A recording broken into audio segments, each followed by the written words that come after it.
I'm going to be talking about two things. First of all, I'm going to be talking about, well, autism and what it's like, because in fact there's an awful lot of misconceptions of what autism's about, and also there's a great deal of new information, some of which sort of came out last week. You know, it's really hot off the press. So it's important that we get our ideas about autism straight. And I'm sure you'll have heard a lot about it, but nevertheless I still think you'll get something out of what I'm going to say. And the second thing I'm going to talk about is a way of interacting with people with autism, but also it works very well with people who don't have autism, but have difficulties with communication.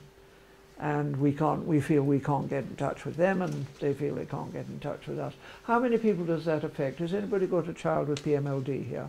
Yes, quite a lot of you.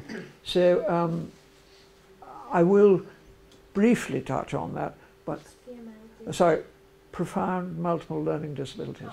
Sorry, you too. Okay, it's the actual approach works for pretty well everybody across the communication difficulties board. It was started by a psychologist called Gary Ephraim, who was working with in one of the big hospitals, and of course they brought everybody to him who they had difficulties one way or another, either communication or behavioural. And he said actually his degree hadn't helped him at all as to how he might interact with people. And so one day, out of sheer desperation, he started doing what they were doing. And he was terribly surprised when this very difficult chap with autism sat up and started taking notice. So he tried it with all the others, and they all sat up and started taking notice. And this method is now called intensive interaction. It's being used all around the world. And for example, on Sunday I was talking to people in Australia, Germany and Canada, you know, who are working with difficult people, partly by email, partly by phone. So, you know, it is really pretty widely accepted, and I think it's Mind, or one of them, the Mental Handicap Foundation, one of them produced a report saying they thought it was the only one that really, really worked. It starts with what the individual is doing and works from that. So if the individual is flapping their hands, you might flap your hands and so forth. But the mistake about it is that it is not copying. What we're actually looking is at not just what a person is doing, but how they're doing it. So for example, a person might be doing this, and you think, well, that's all right, they're, you know, fairly happy at the minute.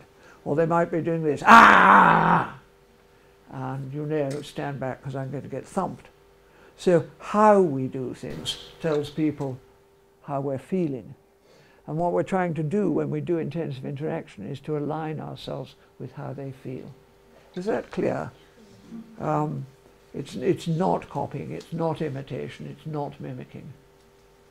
It's responding to how that person feels through their own body language. And this works for autism as well. Okay?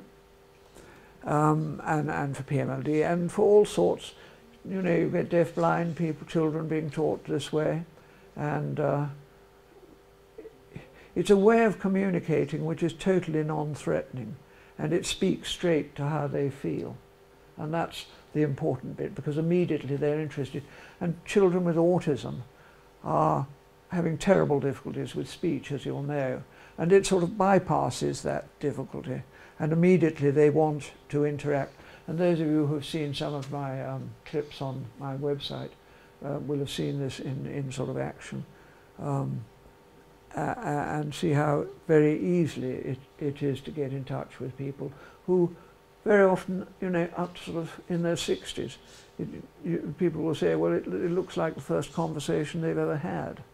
It may not be a verbal conversation, but it's a way of getting in touch with each other. It's a way of establishing emotional engagement, so they want to come for more.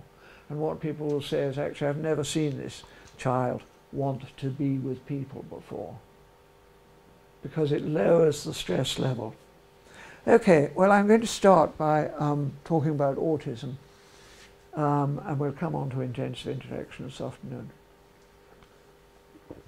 But I have to do this because autism has problems.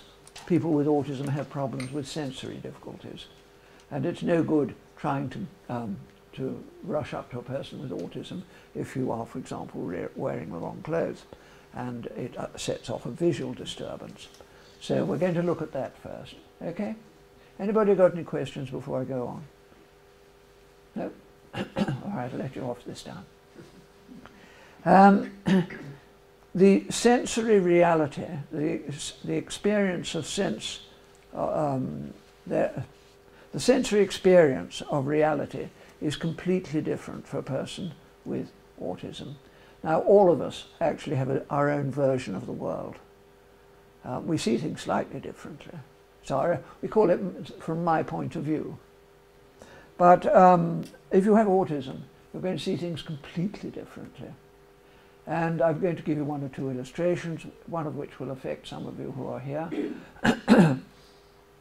I worked in a day centre, and there was a man there who was trying to strip his key worker of her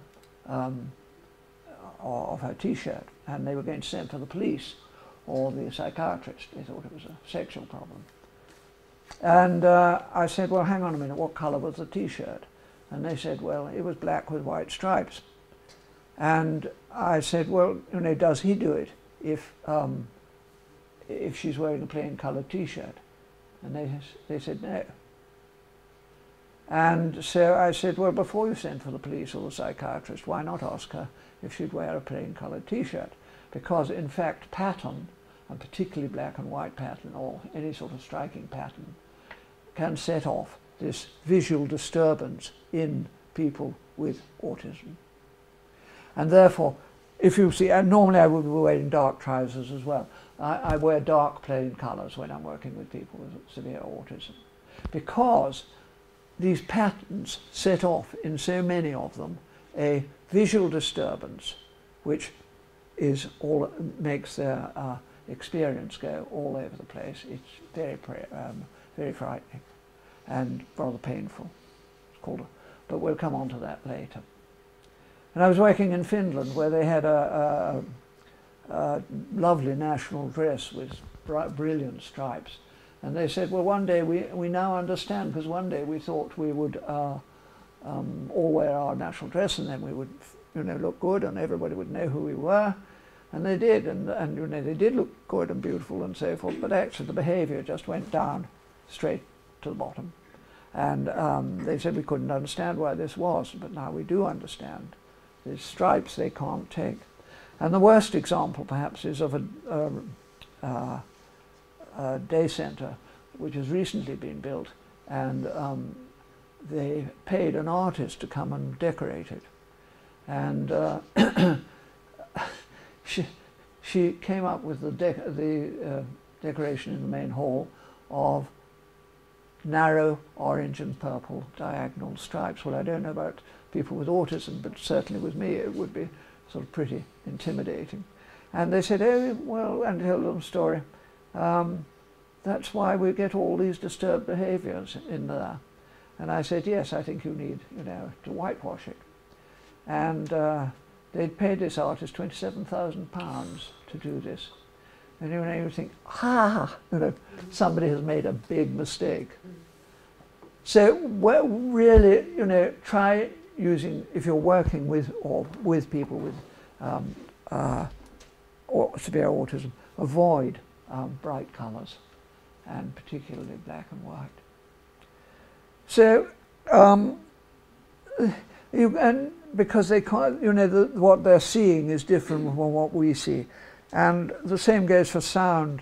You'll get a chap running around saying, shut up, shut up, shut up, shut up. And actually everybody thought it was something he's learnt in hospital. But actually it was, somebody realised he was actually saying, please would you speak quietly because it's hurting me. So we have to be very, very sensitive to the things the sensory inputs which actually hurt people with autism. And we are talking real pain. We're not talking distress or minor distress. Some of them describe it as agony. And one chap who was at one of these meetings, wasn't he? He had light sensitivity and kidney stones, which are notoriously painful. And when he went to hospital, the surgeon said, you know, what can you rate the pain of light sensitivity, hypersensitivity to kidney stones? And the chap said, well, because they're notoriously painful.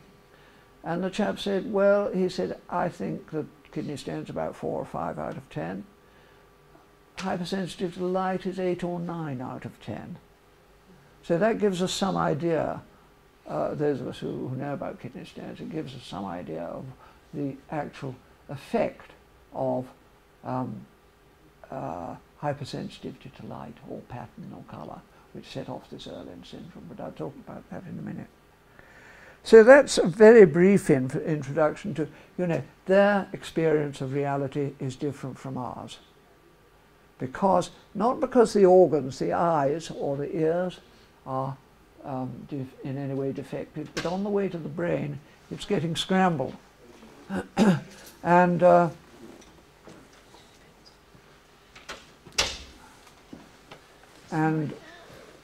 right, yes, okay, you can see me, that's okay. And on the way to the brain, it's getting scrambled. And by the time it reaches the back of the brain with the cerebellum, which is where everything gets organized in terms of motor movements, it's a complete mess. And one of the things that scrambles it very quickly is overlapping speech, when they're trying to decode overlapping speech. And I think we'll start with the sensory overload film, which is on there.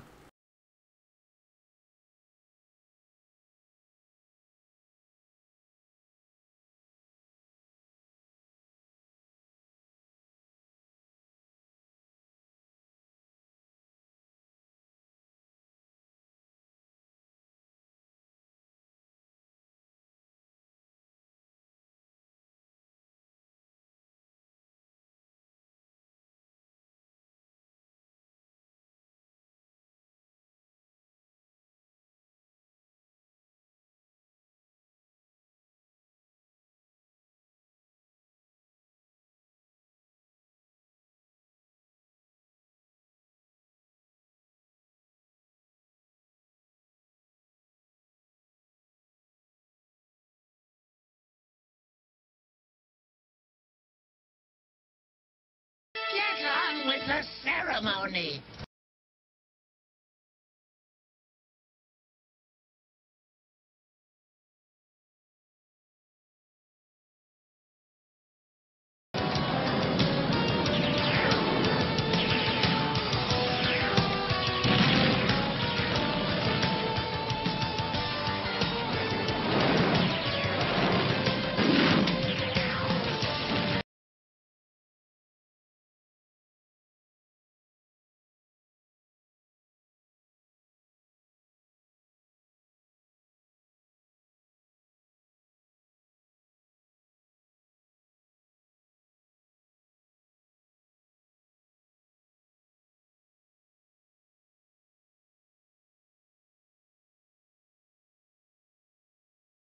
Oh shit, what are we gonna do now?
you saw the last bit, and that was what happens when there's overlapping speech. And what she is saying, that my brain is like a dial-up modem. If you feed it too much data, it will crash. And that's exactly what's happening in the autistic brain. If we put too much data in, it will crash. That's the message of that film. And what you saw was, what you should have seen was that both the sound got very loud and booming, but the visual stuff was breaking up, and it was sort of pixelating towards the end. They just aren't seeing and hearing what we are seeing and hearing. That's the message of that very short little bit of film, which is rather good if you see the whole of it. Okay, has anybody got any questions? It's really, really important that we get over this first point, which is autistic people are experiencing reality that we share in a different way, and it is painful. Yes? So what you're saying then is the visual stress, people with autism are more likely to have things like Erland's. Yes, I'm going to be talking about Erland syndrome in a My minute. son has Erland's and he's Yeah. Asperger's. Well, I don't know if you saw the news the other day, did you? They said the glasses are rubbish, but I don't Yes, think but it is actually the researchers. I'll talk about that in a minute.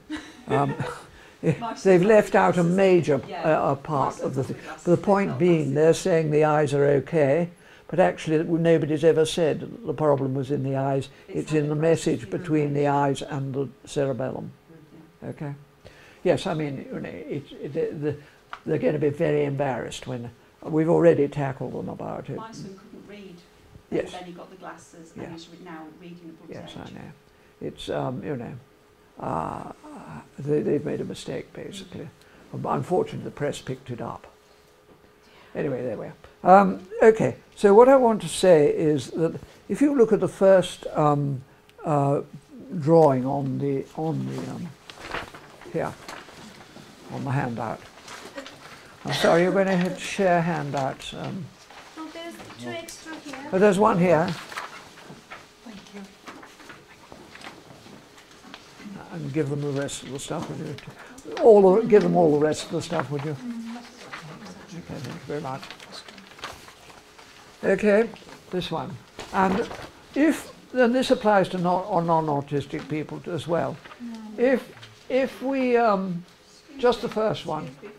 What? They haven't got the same handouts as what I've got. I think there's a shortage, isn't there? Yes. That one speak to me. I haven't got speak to me on this one. You should have. Well, you can have this one. If you share it for now, I'll give you this one. There should be some, right. This brain body. Has anybody any extra speak to me? You should have three things. Brain body conversions, count it all and speak to me. Okay, we'll get you. So somebody better have this. Who's this? Who hasn't got one? Somebody better They've have got one. that, they've all got that. There are some extras over there. Well, can you give me the extra and I can talk? Yes. Can we put aside the speak to me's at the minute? Forget about that. I just want these. We need to make sure there's nothing on the course first.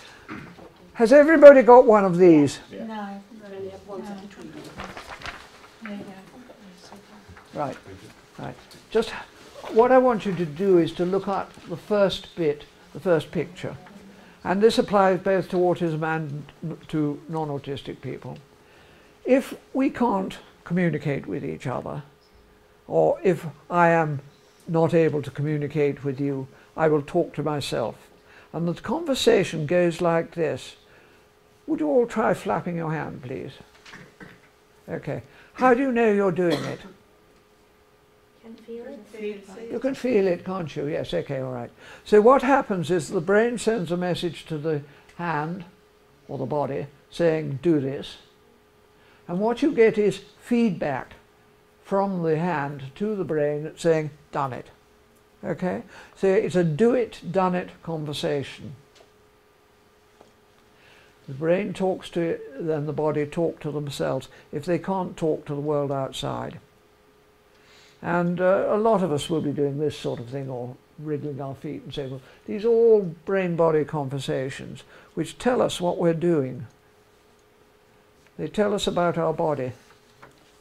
And it's very important for people with autism that they can do these sort of repetitive behaviours because it tells them what they're doing. In a world which is behaving like a sensory kaleidoscope where the pattern never settles, it tells them what they're doing, these repetitive behaviours. So first thing is, don't stop them, because we're going to use those repetitive behaviours to communicate rather than to try and eliminate them. So that's the first thing. If we want to talk to them, we're going to have to use their internal conversation. We're going to have to join in that internal conversation. Because this is how, particularly we need to join in the feedback they're giving themselves, because the message from the brain to the body is not necessarily the same as the feedback that they're getting from the body to the brain. I'll give you an example of a young man who is biting jigsaw puzzle pieces. Just try that, would you? So what is the feedback you're giving yourself? Pain. Pressure, pain, yes, absolutely. So if I sit there and do what he does, I'm giving in a visual input and not a pressure input. So what we need to look at is what feedback is this person giving themselves? Not what do I see or hear. What feedback are they giving themselves? Somebody who is deaf and is going, ah, and if I go, ah, back to him, if he's stone deaf, he's not going to hear it. But what he's giving himself is, ah, what do you get? Vibration, exactly. Now you've got the point. That's great. Okay, so what you're looking at is what feedback, physical feedback, is that person's body giving to that person's brain. Because that's what you're going to join in with. Okay? Sounds complicated, but it isn't actually. You just, you need to look at it and think, what are they doing? How are they talking to themselves? It's a question you need to ask. It may be that they've hijacked something from the world outside, so that they're opening and shutting the doors, or they're tearing paper, or if they are very able, they'll be working with it, doing IT endlessly repetitively. You need to look at how the person is talking to themselves, because how they're doing it is how you're going to get back through to them. Okay? So, I want now to look at what happens when they get a message into from the outside world. And particularly, we're going to start with the eye. So if you go to the next picture. Yes, that one. Could you hold it up so people can see? That one? Have you all got it? Yes? Okay. Everybody got it? Okay. Could you just hold it up so the camera could see it? Thank you.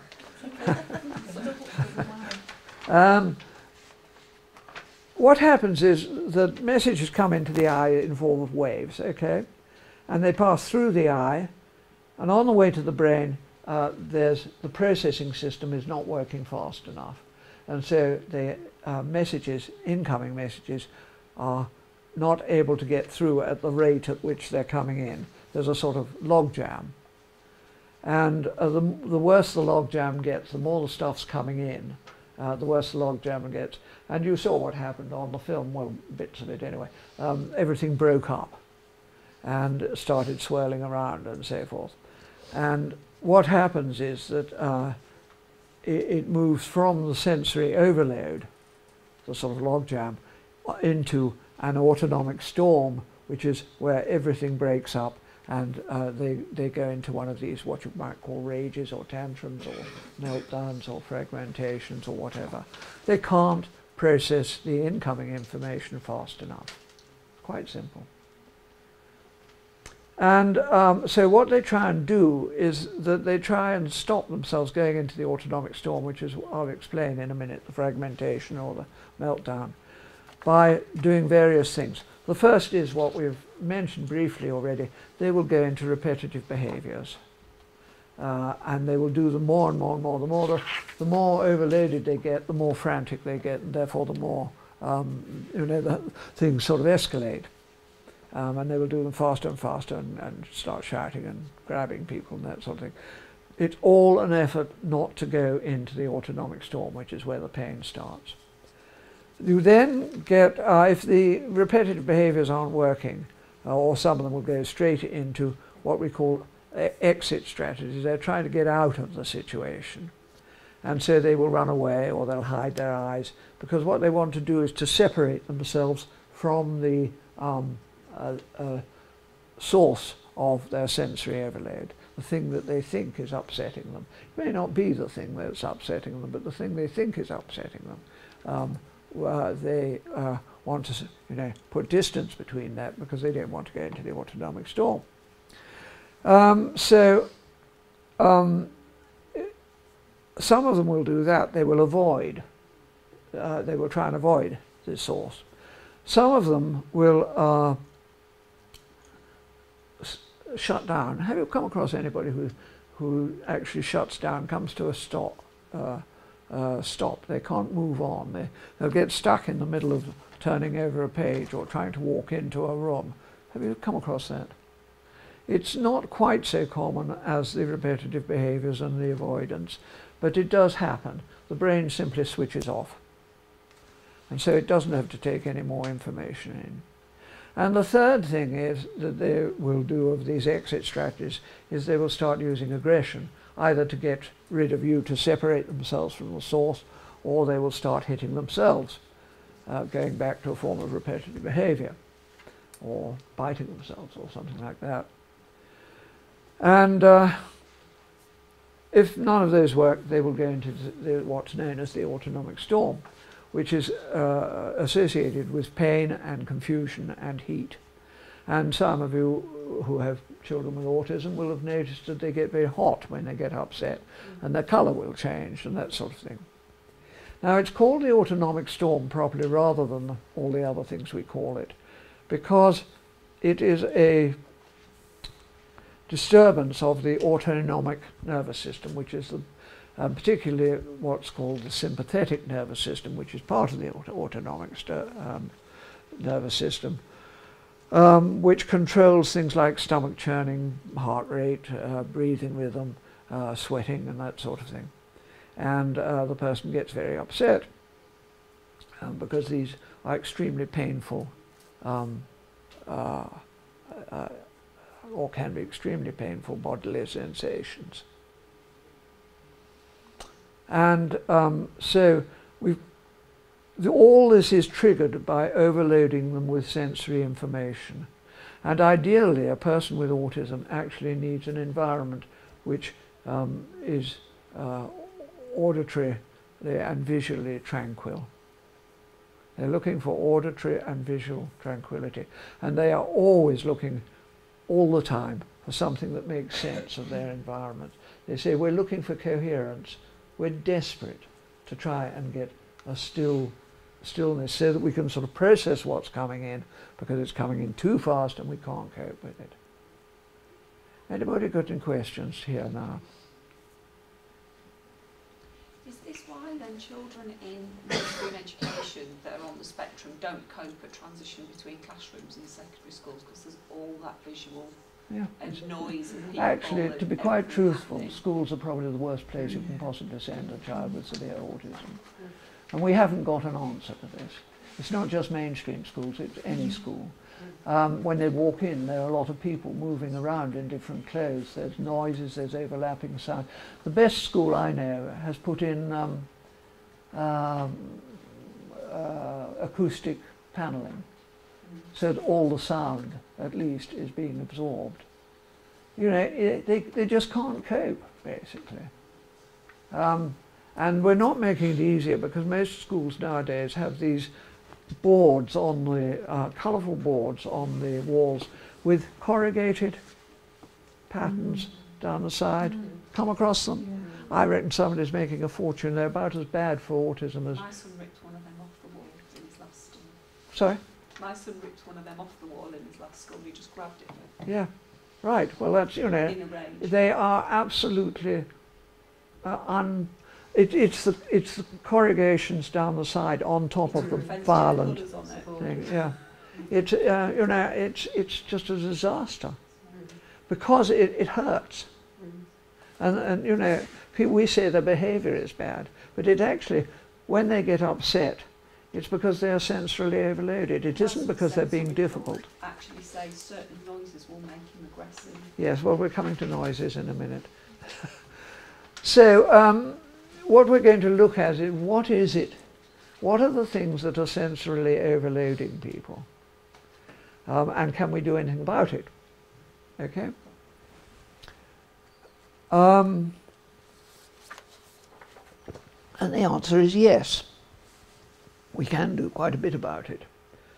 The first thing is we have to look at vision. We're going to look at all the senses, of which there are actually 21, not 5. But a lot of them are internal and not external. So we start with vision. And what goes wrong with vision is this thing called Irlen syndrome, and it's IRLEN syndrome. And this is triggered by visual overload, patterns we've already talked about, too bright light, and colours. Now, I don't know if anybody how many children, people have you actually got or concerned with people or know people with autism? 1, 2, 3. Well, most of you have somebody you know. Yeah. Do any of them screw up their eyes in bright light? Yes? No? My son actually does that. Yes, okay, all right. Well, he's got the problem, yeah, obviously. If they do, they've certainly got Irlen syndrome. And one of the problems is that the actual test for Irlen syndrome isn't awfully good on intensity of light. It'll measure colour difficulties and pattern, but at the present, and this is being worked on. Now, the complication is that the other day, some of you may have seen a broadcast from the paediatric unit in Bristol University saying that the eyes are perfectly all right and that therefore Irlen tests and coloured filters and that sort of thing are a waste of money. Nobody has actually ever said that the eyes were the problem.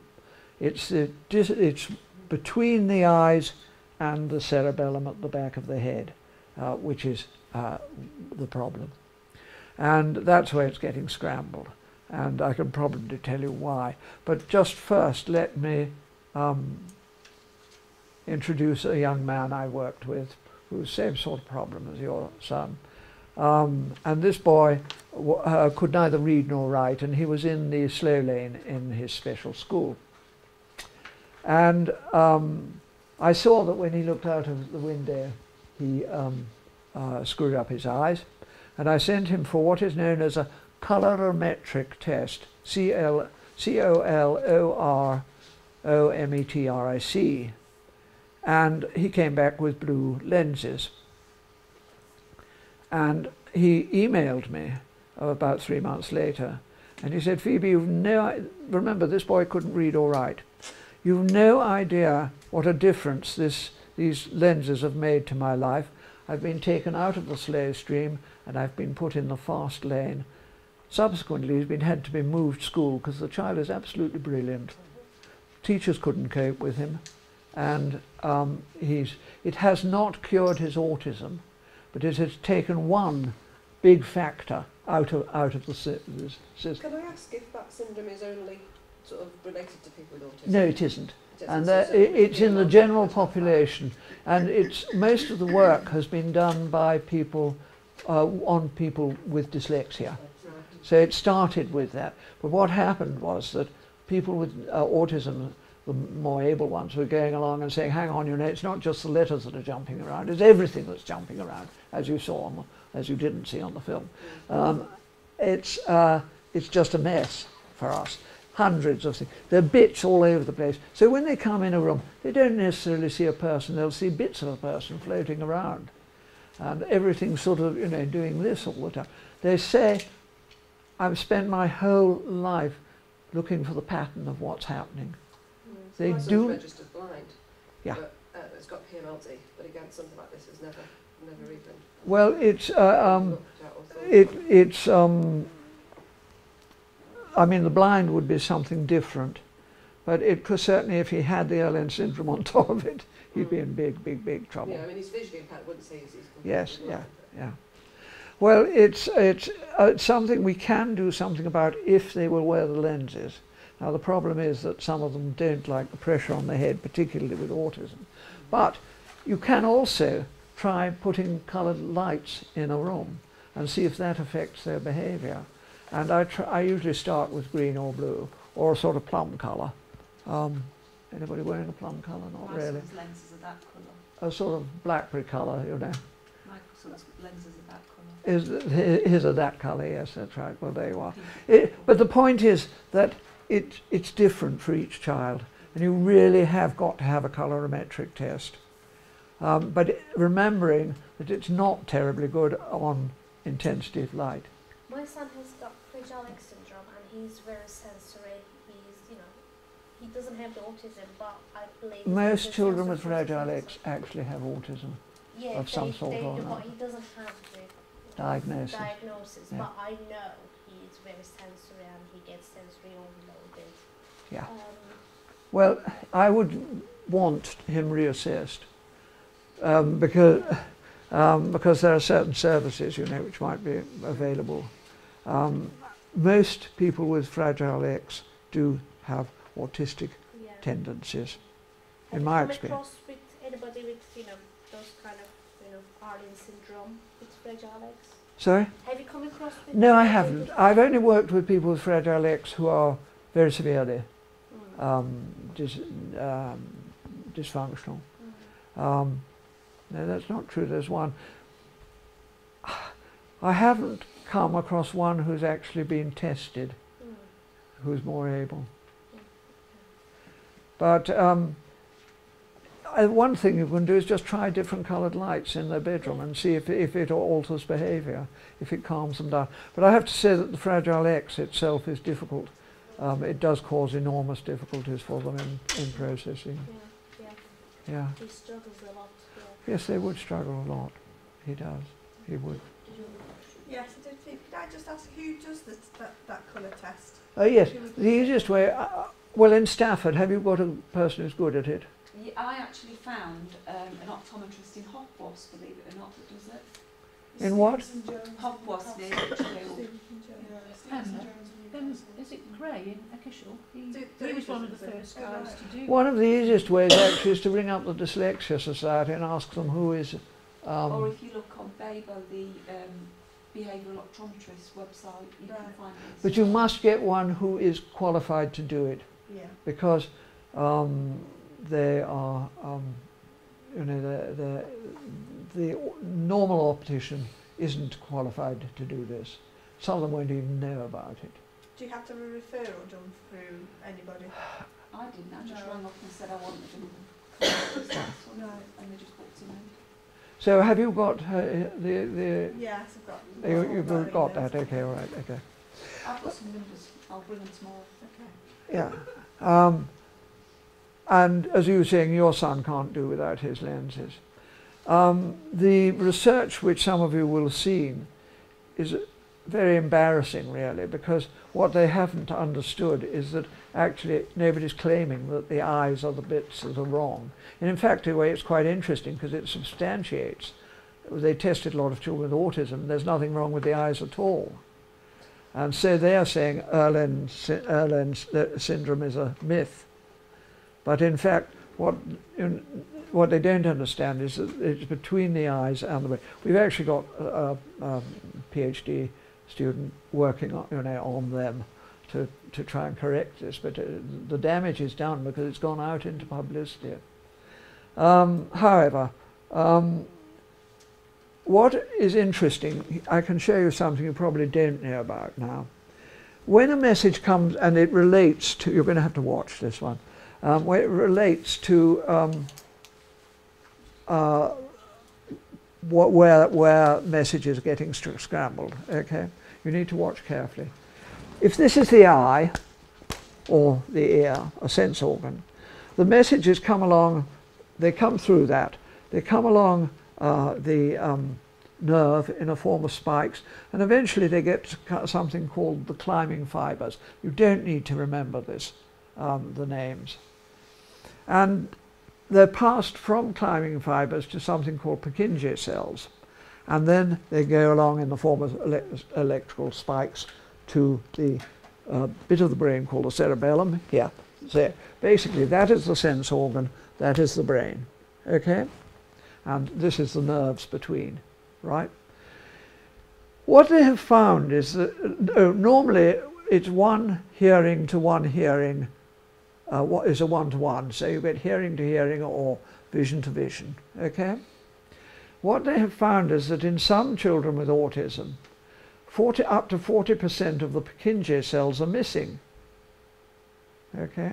So you've got a whole, you've got the messages coming along to the climbing fibers and wanting to pass on to the message to the Purkinje cells so they can go to the brain, but they've got these cells are missing. So you get vision and sound messages going into the same Purkinje cells, and so that by the time it reaches the brain, it's already scrambled. Does everybody, do you understand that? Have I made it clear? You don't need to remember all the names. If you're interested, look up Purkinje cells, P-E-R-K-I-N-J-E, on Google. But you'll find, oh, don't bother about the references, they're all in the anchor box if anybody was interested in them. Or if you Google them, you'll find a lot of information there. But it's interesting, you know, here is a possible explanation for why some children, and not all with autism, because they've only found it on some children, are getting this scrambling of the visual and auditory stuff before they get to the brain. And Donna Williams, who has autism, said it's interesting because I can, when I'm wearing my glasses, I can hear better. So that they definitely, the hearing and the vision are getting mixed up. And she's not the only person who's saying that, actually. Okay, can we do anything about it? Yes, we can. If they will wear the lenses, the coloured lenses, we have them tested, and we find that it does help them. And the lad I was telling you about, it helped very much indeed. He's certainly university material. But he was stuck by what amounts to a physical disability in the slow lane of a special school. We need to pay attention to these sensory difficulties. And the same goes for sound. Now, these are not ordinary headphones, and really you shouldn't be using ordinary headphones, because what happens is that the child may stop listening because they're. But I have to say that I think where a child is hypersensitive to sound, they can probably hear things through the ordinary headphones. I don't think this is, you know, if a child is hypersensitive, it means they're super sensitive, and they may well be able to hear through ordinary headphones. But these are much better. These are Bose, and I think you've got them on the handouts. If you look where it, go on, where it gives the descriptions of the autonomic storm, does it? Right at the bottom. Yes, at the bottom there, does it give them? That one. Bose Quiet Comfort 15 headphones. No? All right. Okay. These, for those of you who are interested, are called Bose Quiet Comfort 15 headphones. And they are designed for helicopter pilots so that they can hear each other talking over the engine noise. Now, what they do is they cut out the background noise. 80% of the incoming noise is cut out. So if you listen, just listen now. What can you hear? Yes, all sorts of things like that. You won't hear them when you put these on. You have to switch them on. There's a switch here. And I suggest that those of you who do have a possibility of this problem, have a look at them. Try them on. Don't forget to switch them on. and the switch is here. A little green light goes on, and don't forget to switch them off again, please. But do try them if you've got a child who is... what is this called? Bose, B-O-S-E, Quiet Comfort 15 headphones. I've worked with children, a child who was in a class, well, no, the perhaps best illustration was a 16-year-old, and he had come to be picked up in a school, in a centre, and the centre was very noisy, and he was waiting there, and he was obviously unhappy, and he'd got his hood down, sort of lad you cross over the street actually, not to, you know, walk aside, because he really looked terrifying actually. And then the fire alarm went on, and he was obviously, you know, he was in terrible pain. So I had these, and I handed them to him, and he put them on. And he walked down the passage, and then he came back with a big grin on his face and said, "Now I can go to college. I couldn't go before because of the noise and the people." It's particularly overlapping sound, which is a nightmare. Another child was, he was in a class, and I went in and I said, "I want to try these on." And his teacher said, "Well, I don't think he's got a hearing problem, he's just away with the fairies." And I said, "Nevertheless, I think he has, because I've talked to him before, and when I spoke to him in this level voice, he was all over the place. When I spoke to him like this, he was fine." So we tried these on him, and this is what he did. And then he took them off, and I thought, bother, you know. And then he put them on again, and then he did this.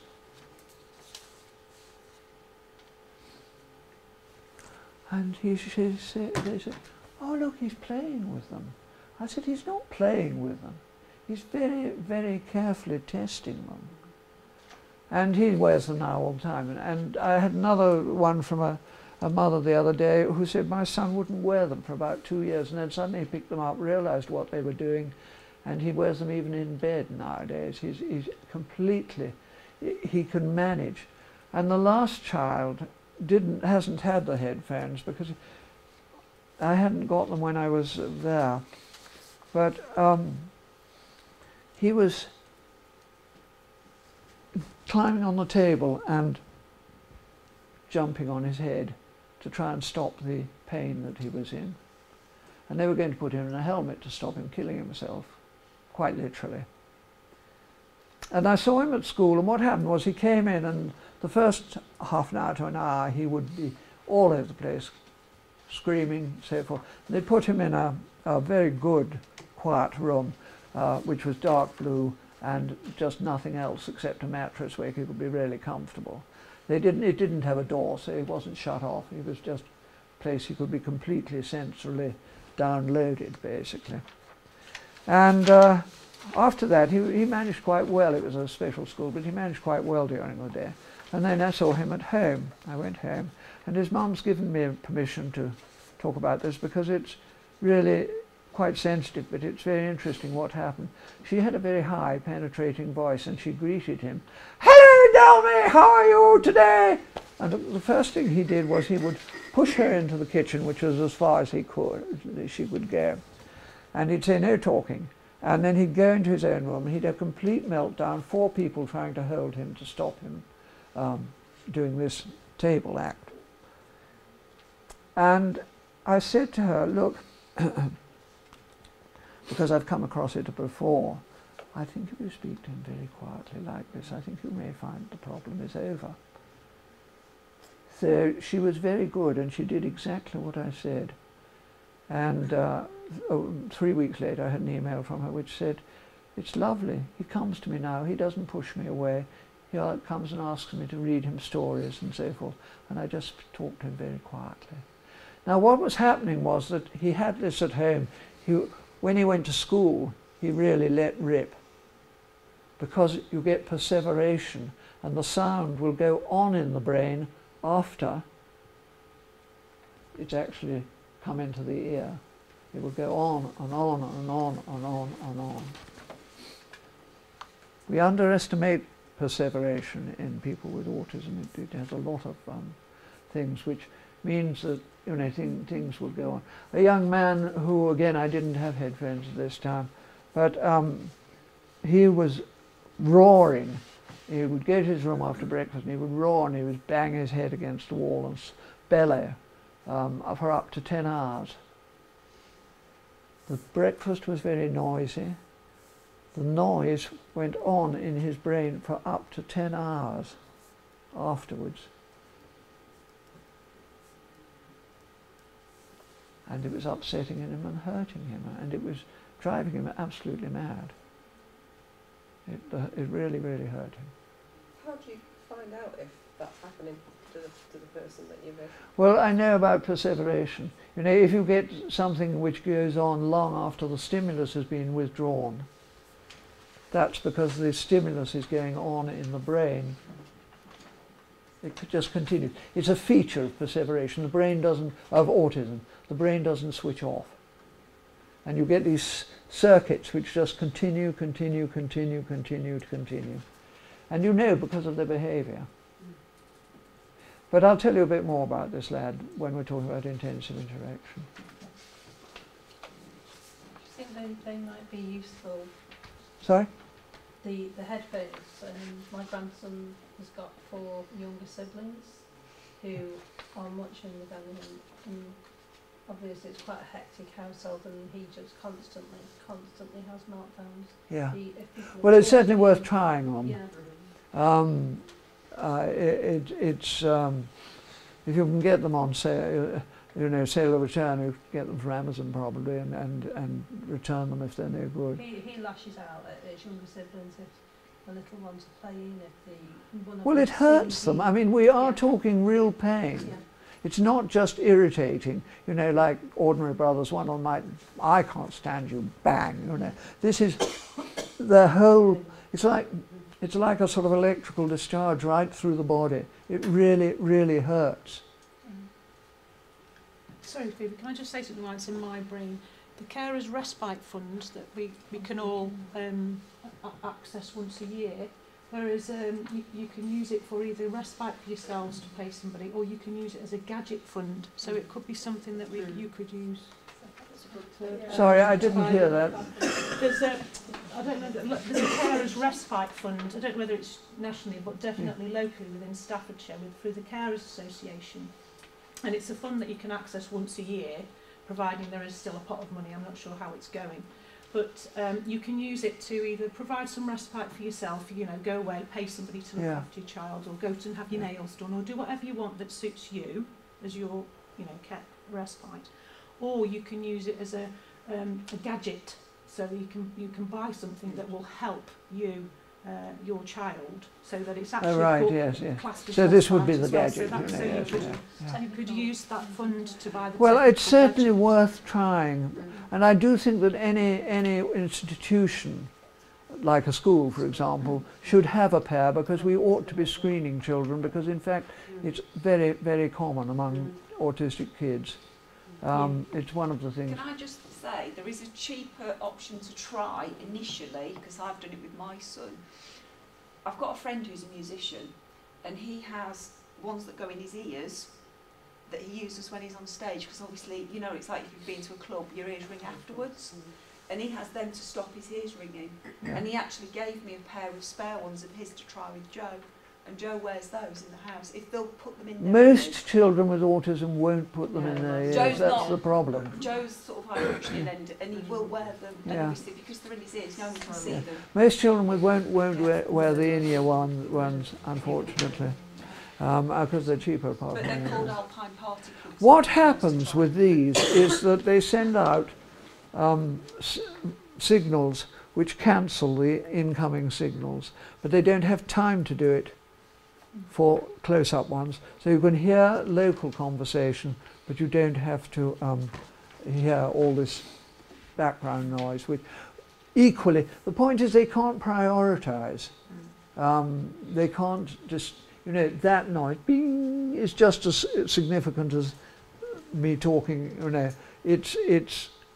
They're in a nightmare situation, basically. Okay, I must go on because actually we won't get even lunch, let alone. What am I to do about a break? What time are we supposed to finish? Look, the lunch is booked for 12:15. I really, cold lunch. I'm not getting on very fast yet. 30 people will just take half an hour. Yeah. And there's coffee there all the time, so if anybody, If you're desperate for coffee, go and have one, but actually I need to go on. What are you going to do? you go on. Just go on, all right. If anybody wants a drink, there's some water there. We started late. Okay, all right, let's get on then. The next thing that is difficult, causes great difficulty, is proprioception. Now, proprioception is, well, does everybody know what proprioception is? Anybody not? Anybody not? Oh, right, okay. If you were to stand on your toes, you would get feelings of pressure in your feet, your back of your legs, your knees, and that would tell you what you're doing.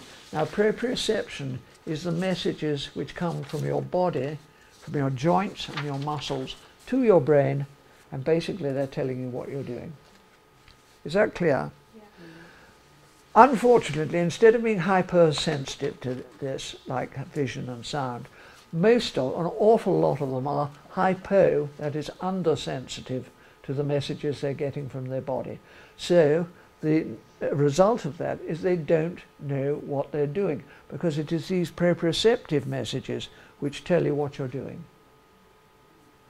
So what are the proprioceptive messages you are getting at this minute? Bottoms on the chair. Pressure on your bottom, exactly. Very clear. You know, most people can't tell you when you ask that. That tells you you're sitting down, you see? So it's these messages, unfortunately, are not, they're very, very underfunded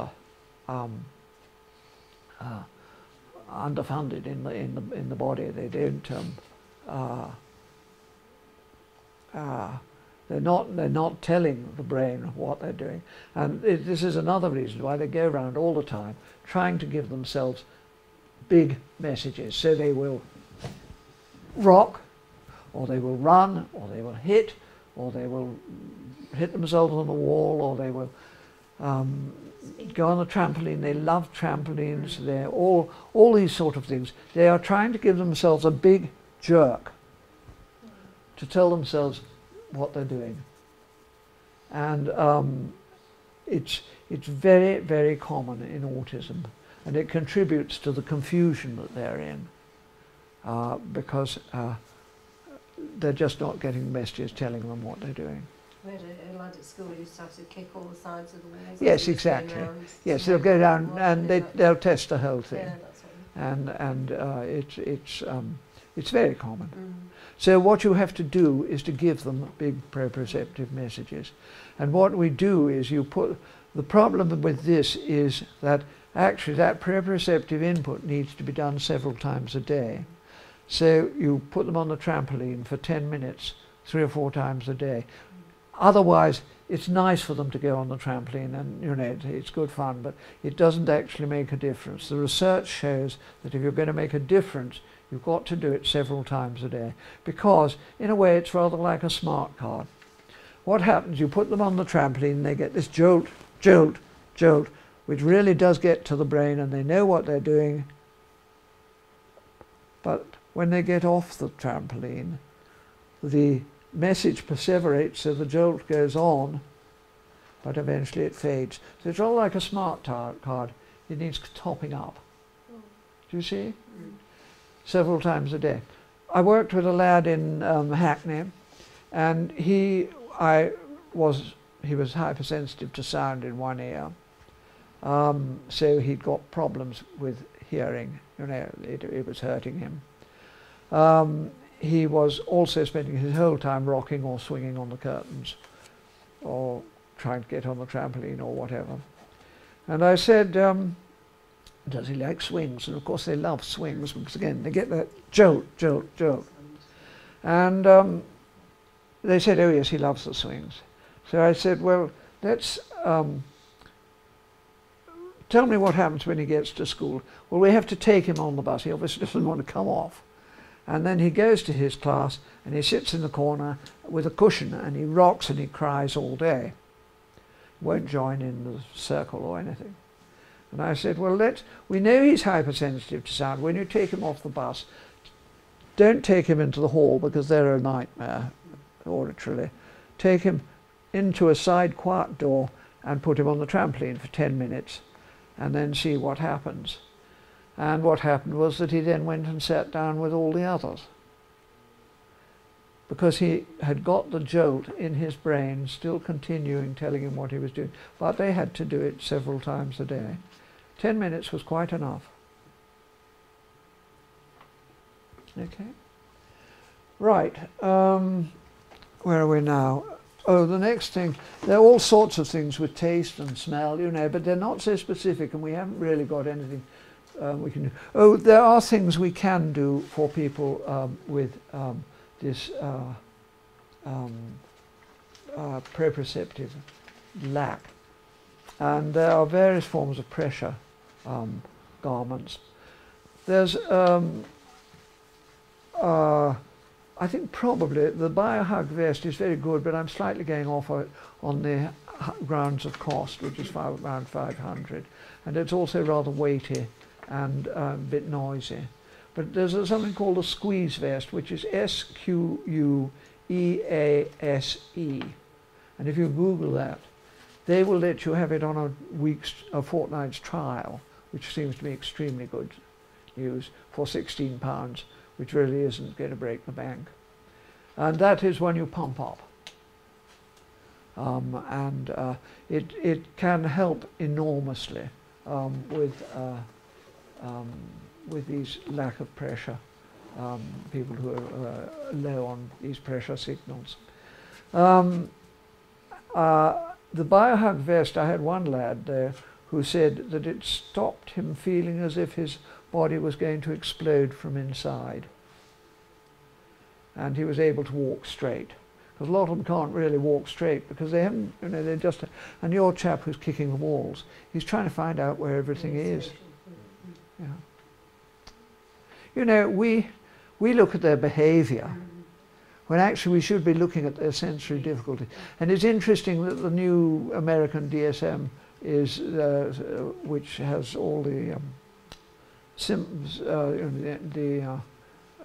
diagnostic features, has for the first time taken on board sensory issues.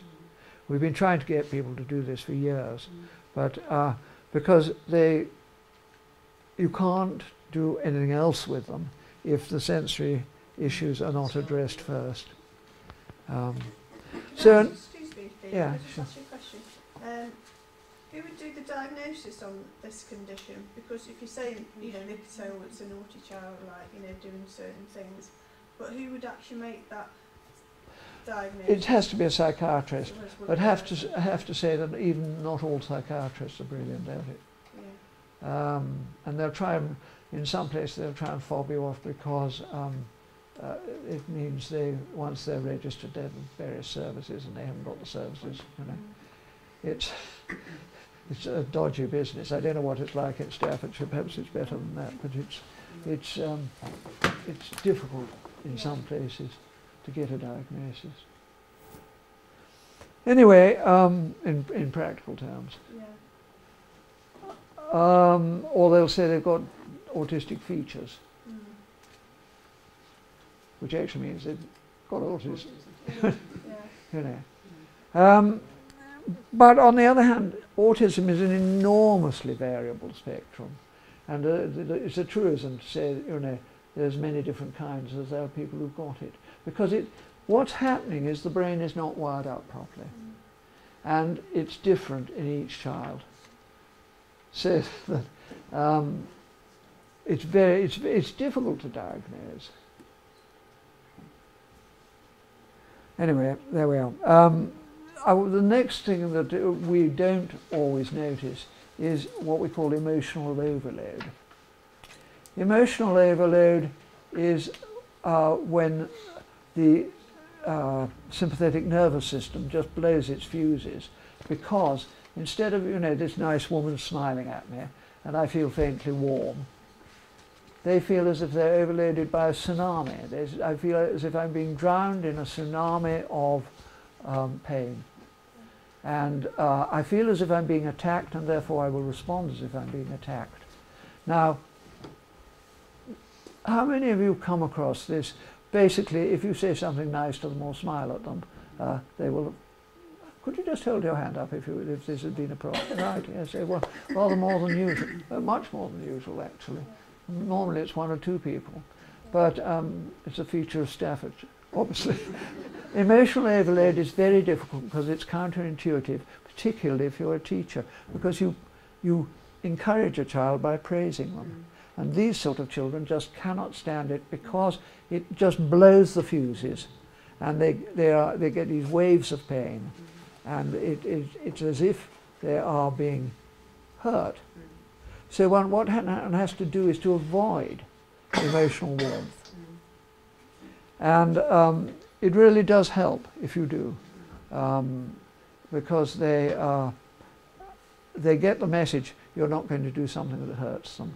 And particularly when I'm talking to them, I will look slightly over their shoulder rather than at them, because one of them that blows them quickest is eye contact. Never, to a child who's avoiding eye contact, say, look at me, because you're going to hurt them if they're avoiding it. If they want to, they'll come and give you eye contact, because then they know what they're doing and they've got everything assembled and it's okay. But avoid praise with a child who is getting upset by it. It really, in doing that, you're giving them the message, you know, I know what's a problem for you and I'm not going to do the thing that hurts you. That's a very quick way of reassuring them. I'm just going to tell you a little bit more about emotional overload. I want to do a little exercise which will show us what the sort of thing we're looking at. And to do this, I promise you that I'm not going to ask you what you thought about.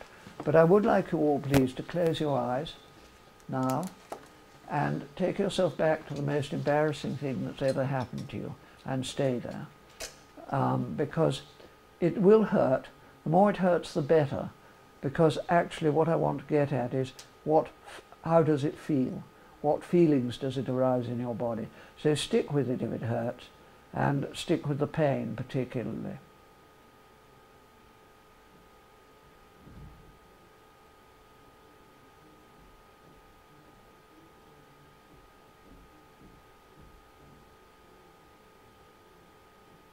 Okay, come back. People always get stuck. This is the trouble. Could you tell me how you felt? What feelings did you get? Hot. Physical, hot. Yeah. Yeah, hot. Yes, that's a good one. Faster heart rate. Your heart rate went up. Yes, exactly. Very good. Well done. Anybody got any others? I couldn't move. You couldn't move. You were sort of going paralysed. That's an extremely interesting one, because in your case, it wasn't your sympathetic nervous system that blew, it was your parasympathetic nervous system which brings you to a stop. I've never had anybody say that before, but that's really interesting. How about you? You didn't feel anything? Embarrassing. Face went red. Your face got red, exactly. You know, you change colour. So it's really, the point is that these are, with exception to you, effects of the sympathetic nervous system getting upset. Now, suppose you were hypersensitive to those. Suppose you were 100 times more and you felt them 100 times more. Most people say, I don't even want to think about that, let alone go there, you know, because the sensations are too painful. That is the sensations that you were getting if you suffer from emotional overload. So now you know. Next time somebody wants to push you away or thump you, if you give them an emotional, any sort of emotional warmth. The real problem is that working with people who have this, it's counterintuitive. Our intuition is make friends, let's make friends by being warm. But actually it's the worst thing we can possibly do.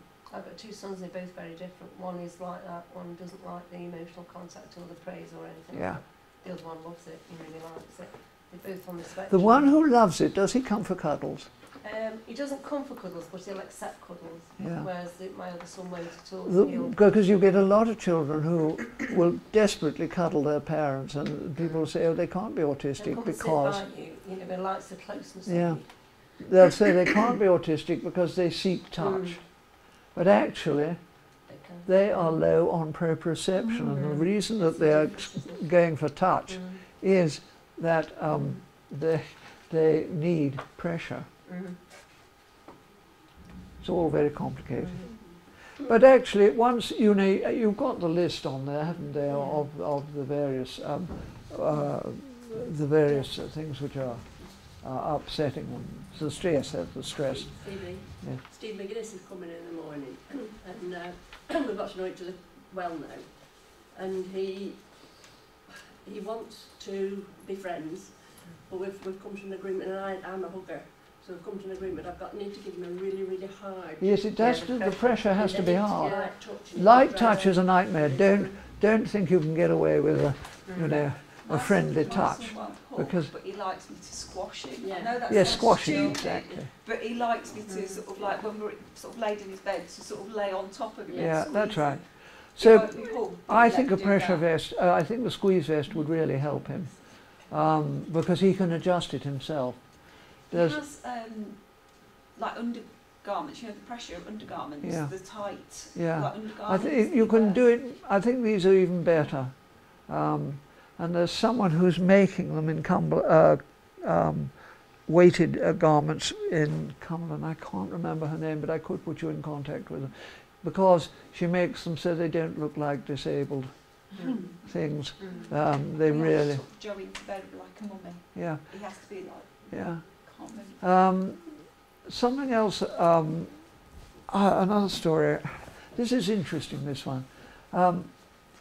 I saw a child the other day. He's about 5. He was a twin, and they were both on the spectrum. And he was really beating up his brother, who sort of retired into an iPad and was just, didn't, sort of in full retreat. But the boy who I went to see was running around the house and hitting himself on the walls and so forth. And he didn't respond to his sounds at all when I made them. But so I got his mother to bring him and hold him between her knees, and we put this is neoprene, If you want neoprene, they're selling wetsuits in all the service stations at the minute. It's a very cheap way of getting neoprene. So we put this round him and squeezed, and he became quiet absolutely immediately. So I said to his mum, look, he's not responding to his sounds he's making, but try every time he makes a sound, pulling on the neoprene, like this. So every time he went, we went, and he did something quite amazing. He turned round and he looked at his mother and he smiled at her, which is something he didn't do, and gave her full eye contact. And then he did this onto her lips. Now, that child had had glue ear, and I think he'd never learned to listen to his own sounds, so he'd never caught on to the fact that sounds actually were for communication. But boy, did he show us that. And she was able to continue doing this. And neoprene, as I say, you can get very easily from most service stations at the minute, and it's very cheap. Is that what my son wears, his wetsuit? Yes, that's right. He would wear it to school if I let him. I have to Yes. drag it off him. Well, if the school was sensible, they'd let him do it. He went canoeing last night, and oh God, getting him out of it was horrific. He went what? Getting him out of his wetsuit, because he went canoeing last night. Getting him out of that wetsuit Yeah. was horrific. Yeah. Well, I honestly would try the squeeze. As I say, they're not as expensive. They do let you have a trial. And if he's capable of controlling it, he can put what pressure he likes. He likes having his blood pressure taken as well. What? He likes having his blood pressure taken as well. Yeah, oh God. Yeah. You know, he's desperately low on proprioception. Vibration, have you tried vibration with him? He doesn't like vibration. We had a pillow and he just chucks it. No, you're right, he doesn't like that, okay. Because it's one of the things you can do sometimes with people who are low on proprioception. He has a wobble cushion then. He has what? A wobble cushion.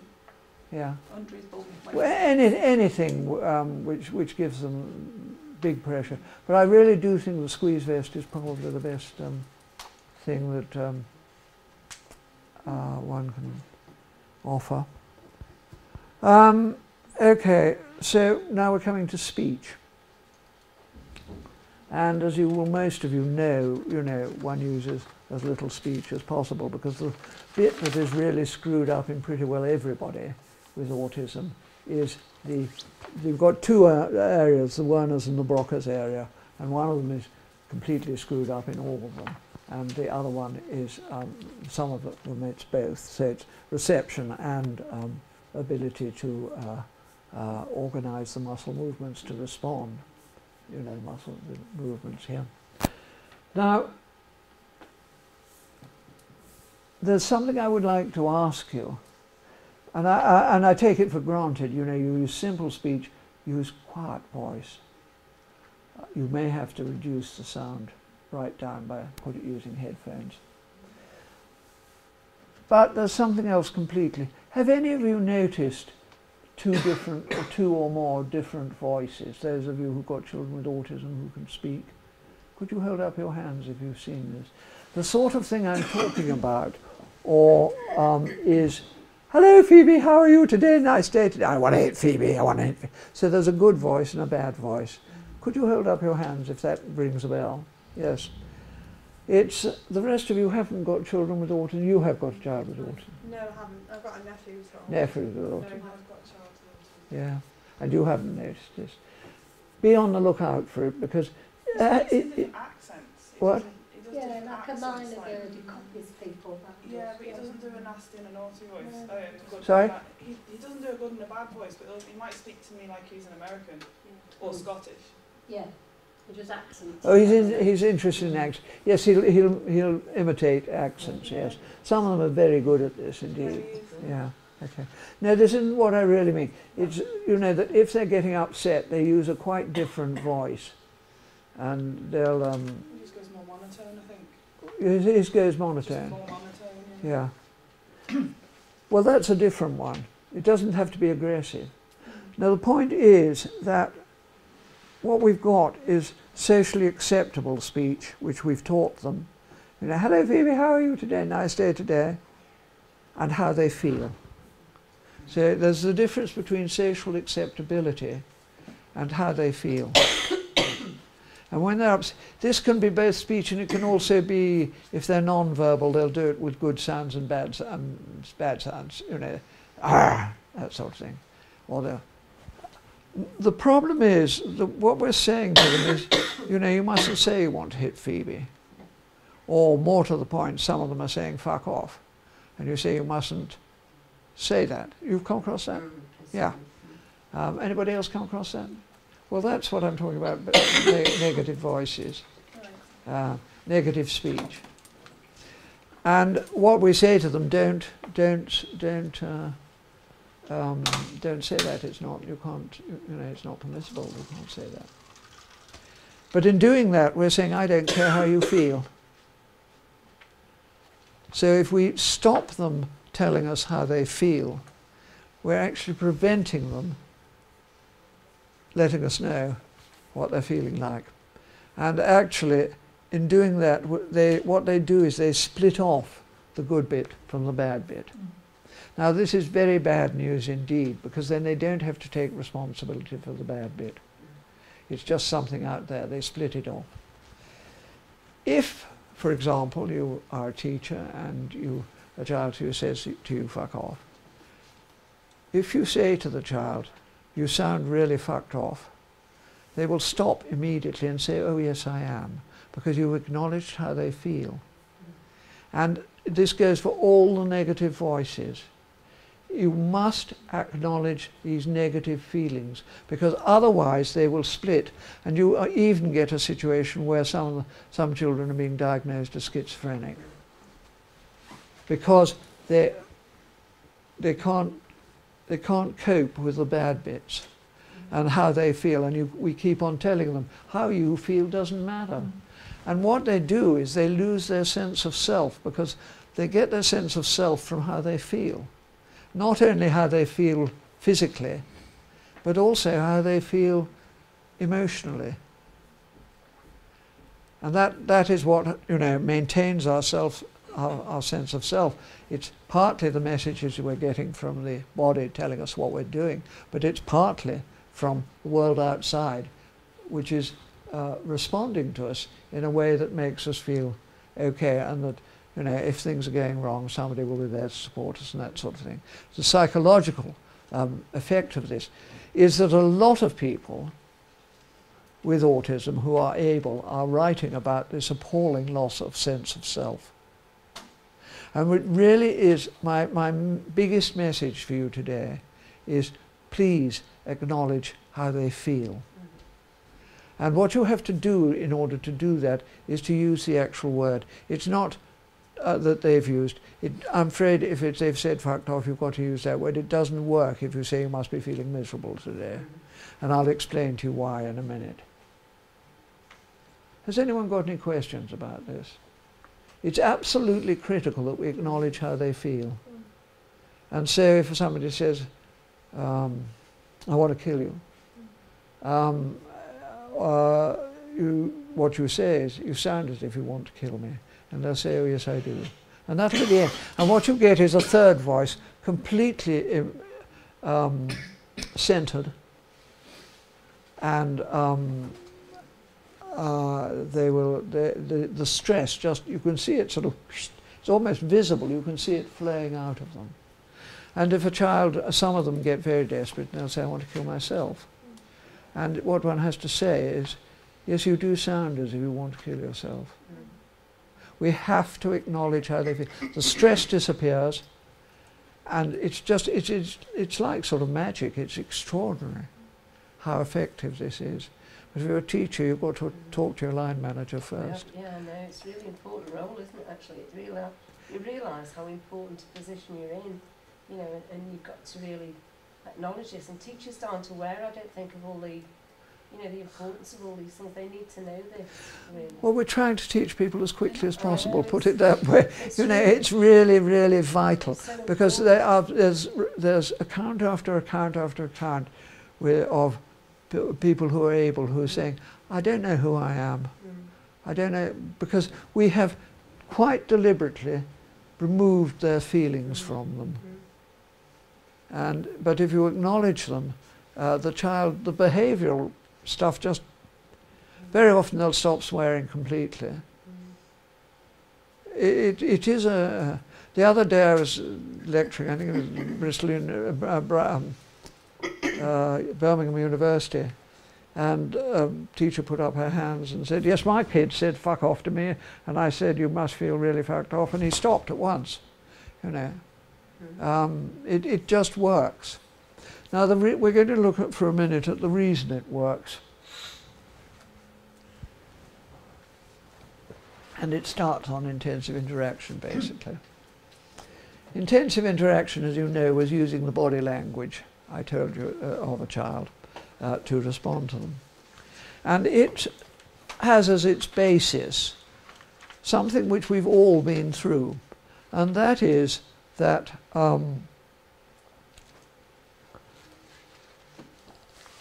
when we were babies sitting on our mother's knee, and you'll have seen this as well, the baby will say boo, and mother will say boo, and the baby will then move on to saying something else. So the scene that plays out is baby initiates, mother confirms, and the baby is then released to move on to something else. Now, obviously this is a process which takes time, but you've got to have sufficient confirmation before you can move on. And in order to confirm the infant, you actually use their language but slightly differently. And this is what we do when we acknowledge how somebody feels when we're using intensive interaction. We take what the person is doing or saying, or particularly the feedback they're giving themselves, which we talked about at the beginning, and we use that to confirm them, because they can't move out of that loop until we have confirmed what they've said. And that means actually putting back the pattern into their brain, something that the brain will recognize. And I sometimes tell this story of when I was a child. I had a railway given me, and it was 8 curved rails, steel, and with a lovely great sort of clockwork greed engine, so forth. And so I put this clockwork engine, we wound it up, and it went round and round and round and round and round. Went on for 2 or 3 days. I absolutely loved it. And then I realized that this engine wasn't going anywhere. It was just going on round and round and round and round and round. I got bored with it and it got put back in the cupboard. Until someone had the bright idea of giving us a set of points. Now, the engine can either go round and round and round, or it can go off in a different direction. But you've got the same initial starting point, but now there's alternatives. What happens in the brain is the messages perseverate, they go on round and round and round and round, and they cannot escape from their repetitive behaviors or their whatever it is they're doing. These outbursts, so forth, until we put in an escape route, and we do that by tapping in to their particular language. Is that clear?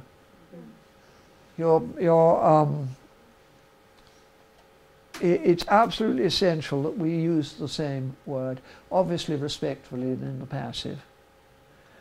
I first realized this when I went to I would say it was almost a lock-up. It was, there was 8-foot barbed wire. This was a place where, people who nobody could manage at all were being sent. And each room was locked up, and everybody had a set of keys. To move from one room to another, you had to sort of unlock. These were extremely difficult and dangerous people. That's what they did with them in those days. I wasn't actually working there, but I was sent to have a look around. And I went up to one chap, and he was cutting sandwiches. And I said, I was very naive at the time, and I thought if you were nice to people, everything would be all right. And so I said, hello, my name's Phoebe, what are you doing? And he said, I'd been warned if he got onto the number 9, I had to run because he would undoubtedly hit me, and he was about twice my size. So anyway, I went up to him and I said, I'm Phoebe, what are you doing? And he looked at me and he said, I'm making cheese sandwiches for supper. Do you know about the number 9? The number 9's very important. The number 9 buses in the city, and 27 3 times 9. And of course everybody else is gone. And I'm standing in the corner with this guy standing over me, and I said, what the hell do I do about this? And I heard myself saying something very, very fortunate. This is one of these really lucky moments in one's life. And I said, oh, you're going to have 9 cheese sandwiches for supper. And he looked at me, and it was like something was switched off. He said, nah, he said, I'm going to have 3. And he laughed and went back to making his sandwiches. But fortunately, what I had done was taken the key word and I had put it back in a normal situation. And it was that that made me realize what was going on in this pattern. And I have to say, I've taught a lot of people to do this. If you have this problem where a child does a particular routine which is, is going to explode, and it's clearly related to feeling, it is worth thinking about how you're going to divert it before it actually happens, because it's almost certainly going to happen repetitively, because you can't always rely on coming up with the sensible, the thing which is going to shift them. But it's a technique that's certainly worth trying, and it usually works. Anybody got any questions? Right, well, can we defuse somebody who is already very upset? Can we help them? How many of you got children who are having these sort of autonomic storms and so forth? Or in fact all of you who have children? Not yours? Well, she doesn't, well, it's my granddaughter, she doesn't suffer from autism, but she does show a lot of these signs, but sort of similar to autism. Yeah. She used to self-harm quite a lot. Self-harming is one of the things, yes. She doesn't do it as much now. How old is she? She's 7 now. Yeah. But it's not totally ruled out. She will do it when she's really upset. Yeah. And she has carers, and it tends to be if it gets too many people around her, that she could go to bed. Upset is basically a sensory overload. And you know, one does have to try and keep things calm.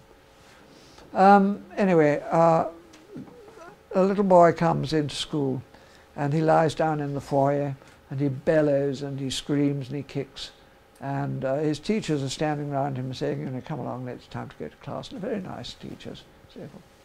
But it's not going anywhere, and he's just bellowing and kicking out and he's shrieking, no, no, no, no, no! And, you know, he's in big trouble. Very distressed. And I said to the teachers, you know, can I just try something different? Let's see if we can, you know, do this a different way.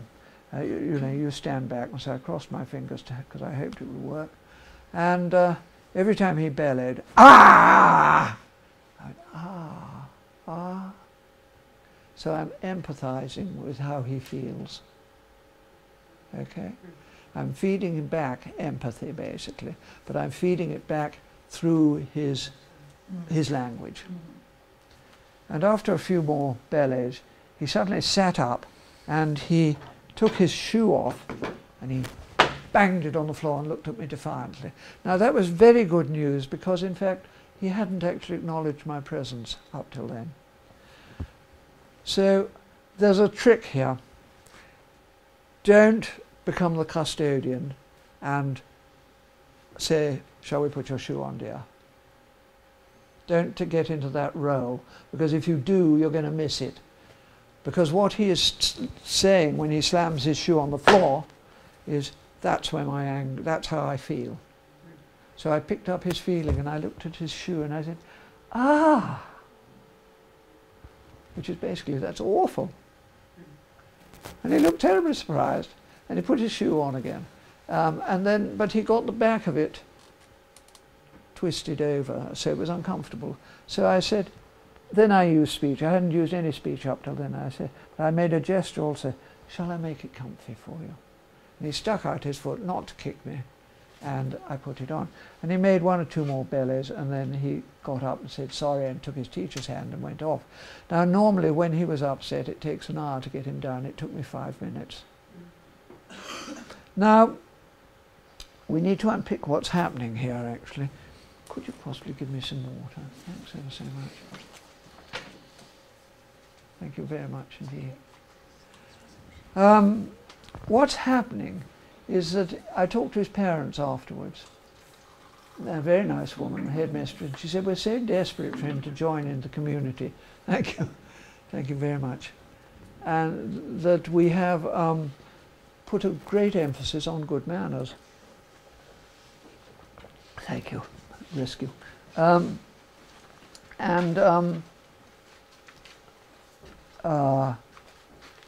So one of the things we have taught him is that if he comes to a door and there are other people going through, he should hold the door open so other people go through first. Well, what had happened was he'd come to school at a time that I was going to give a talk.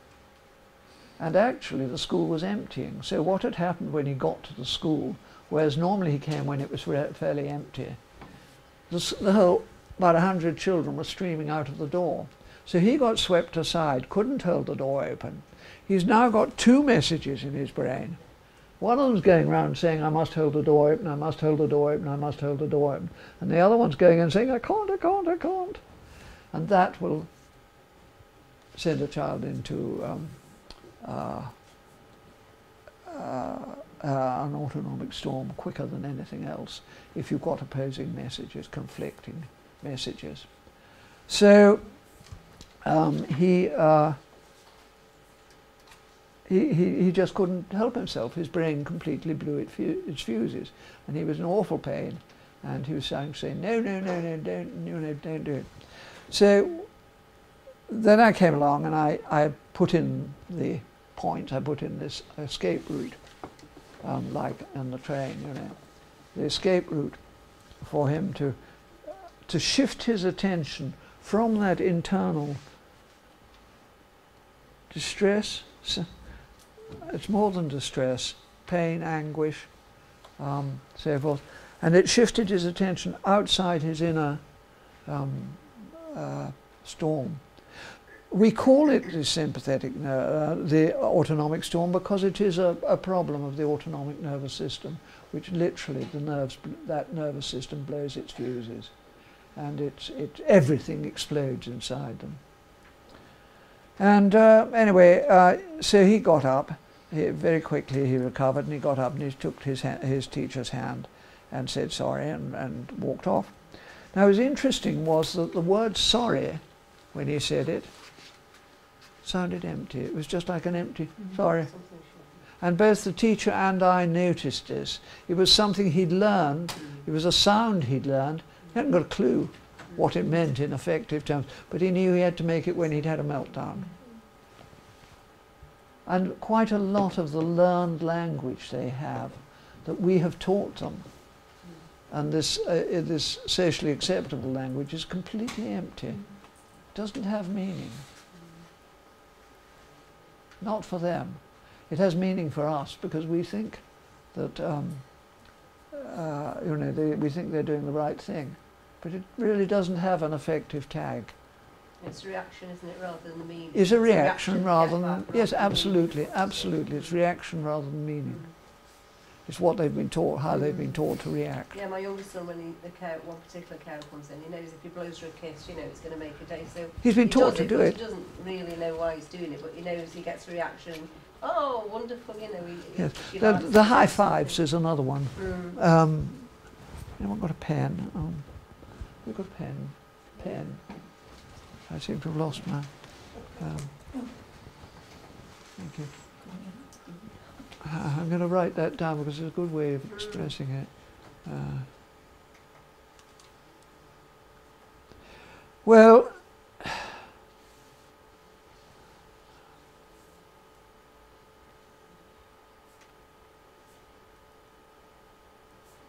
he goes to the football match as well, and it's the crowd that he likes. He's not bothered who scores at which end. But you know, again, he goes for the atmosphere and the crowd. So it's not particularly the football that he's enjoying, but he knows he likes the reaction of the crowd. So he isn't bothered who scores. We have to be a bit careful on that. Or change, you know, if we're going to support Stoke and the other team score, you know. But he likes the reaction of the crowd more than the game. It's predictable, itself, presumably. Watch the football, you know, he just likes them, and you know, the noisier and the well, the more words that they say, the better he likes it, you know. Well, there's something else that I want to say while I'm on speech, and that is that I tend to use gesture and not sign, because sign, unfortunately, seems to go through the same processing hold-ups that speech does. And so I use gesture and mime a lot. And if I could just give you an example, a woman who was at a day centre, but by the way, age doesn't make any difference. I work with people with 2 to 65, and it really doesn't make any difference. Not that I have a cut-off at 65, but that's the oldest I've been introduced to. This young woman would sit all day on the floor playing with her belt, and in the afternoon she was supposed to go for a walk because that's what everybody did, and they went for a walk. But when she got to the door, she'd start screaming and holding onto the door frame and kicking out, and you know, just losing it completely. Now, I tried using gesture, and I said, "You and I are going for a walk." So I was telling her what, And it made no difference at all. And then I remembered Wendy Lawson, who has autism, and she said that we never finish our sentences. We start them, but we don't tell them what's, you know, what the end point is going to be. So I remembered this, and I said, you and I are going for a walk, and then we're coming back here again. And I pointed to the floor, and she got up and she walked out immediately, and they never had a problem again. Because out there doesn't have any boundaries, it's terrifying, and she couldn't cope with it. But as soon as she told her she was coming back here again, using gestures, she was fine, no problem at all, she could go. And it's a question of reading their body language, reading all the time what actually has meaning for this child's brain, what has a meaning for this person's brain. And if you want, that's a useful one if you want to get somebody out of a car and they don't want to get out of a car. You know, you're coming back here again. But you point to the place where they are at now.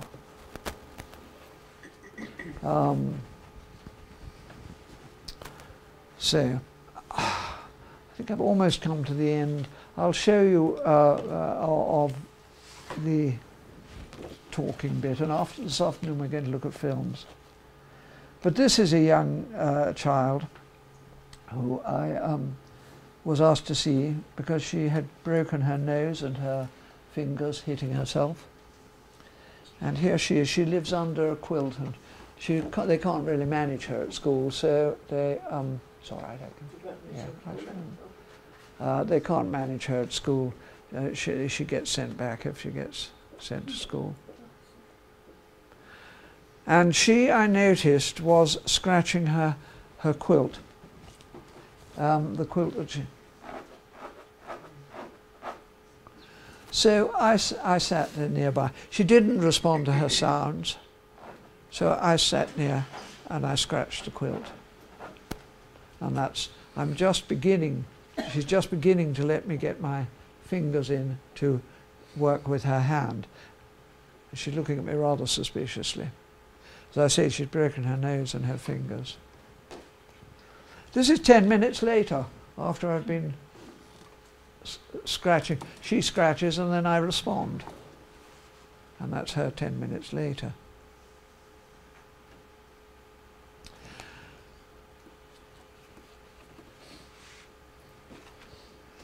Because she's scratching herself, I know she's low on proprioception. So I get out I've got 2 toothbrushes, electric toothbrushes with me. And this is the same child, half an hour later.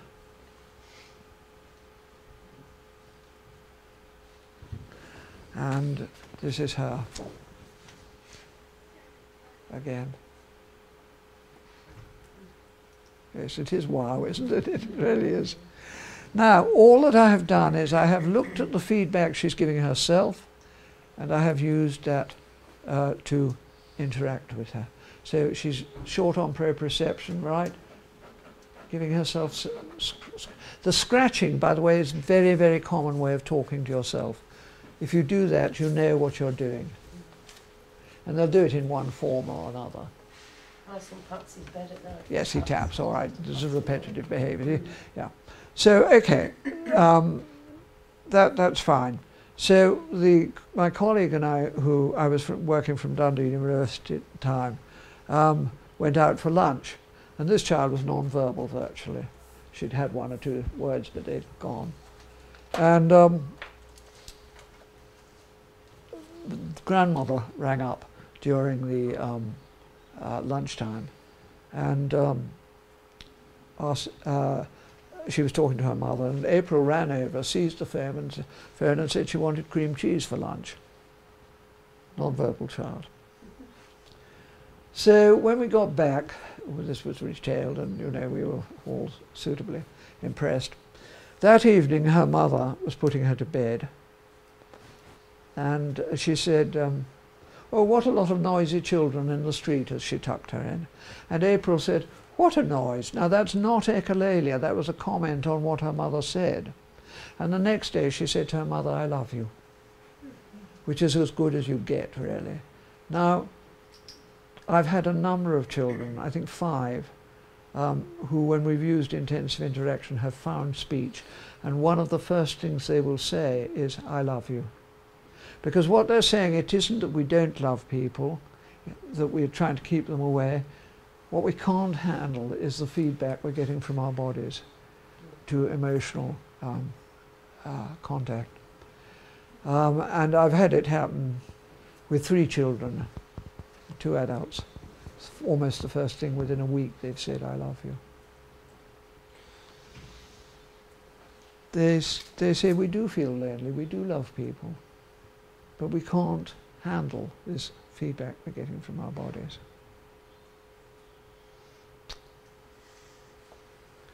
There's something else I want to tell you, and I can't remember what it is.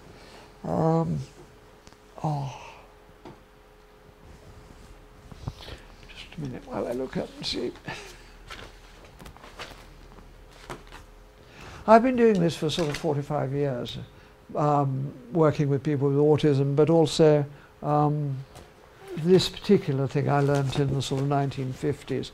I was very lucky. I actually, my supervisor was the man who first tried this, the psychologist, and he was brilliant, but unfortunately never wrote it up, which did not help the rest of us. And we've spent our lives, hence all the books I've written, because we've spent the rest of our lives trying to catch up with him.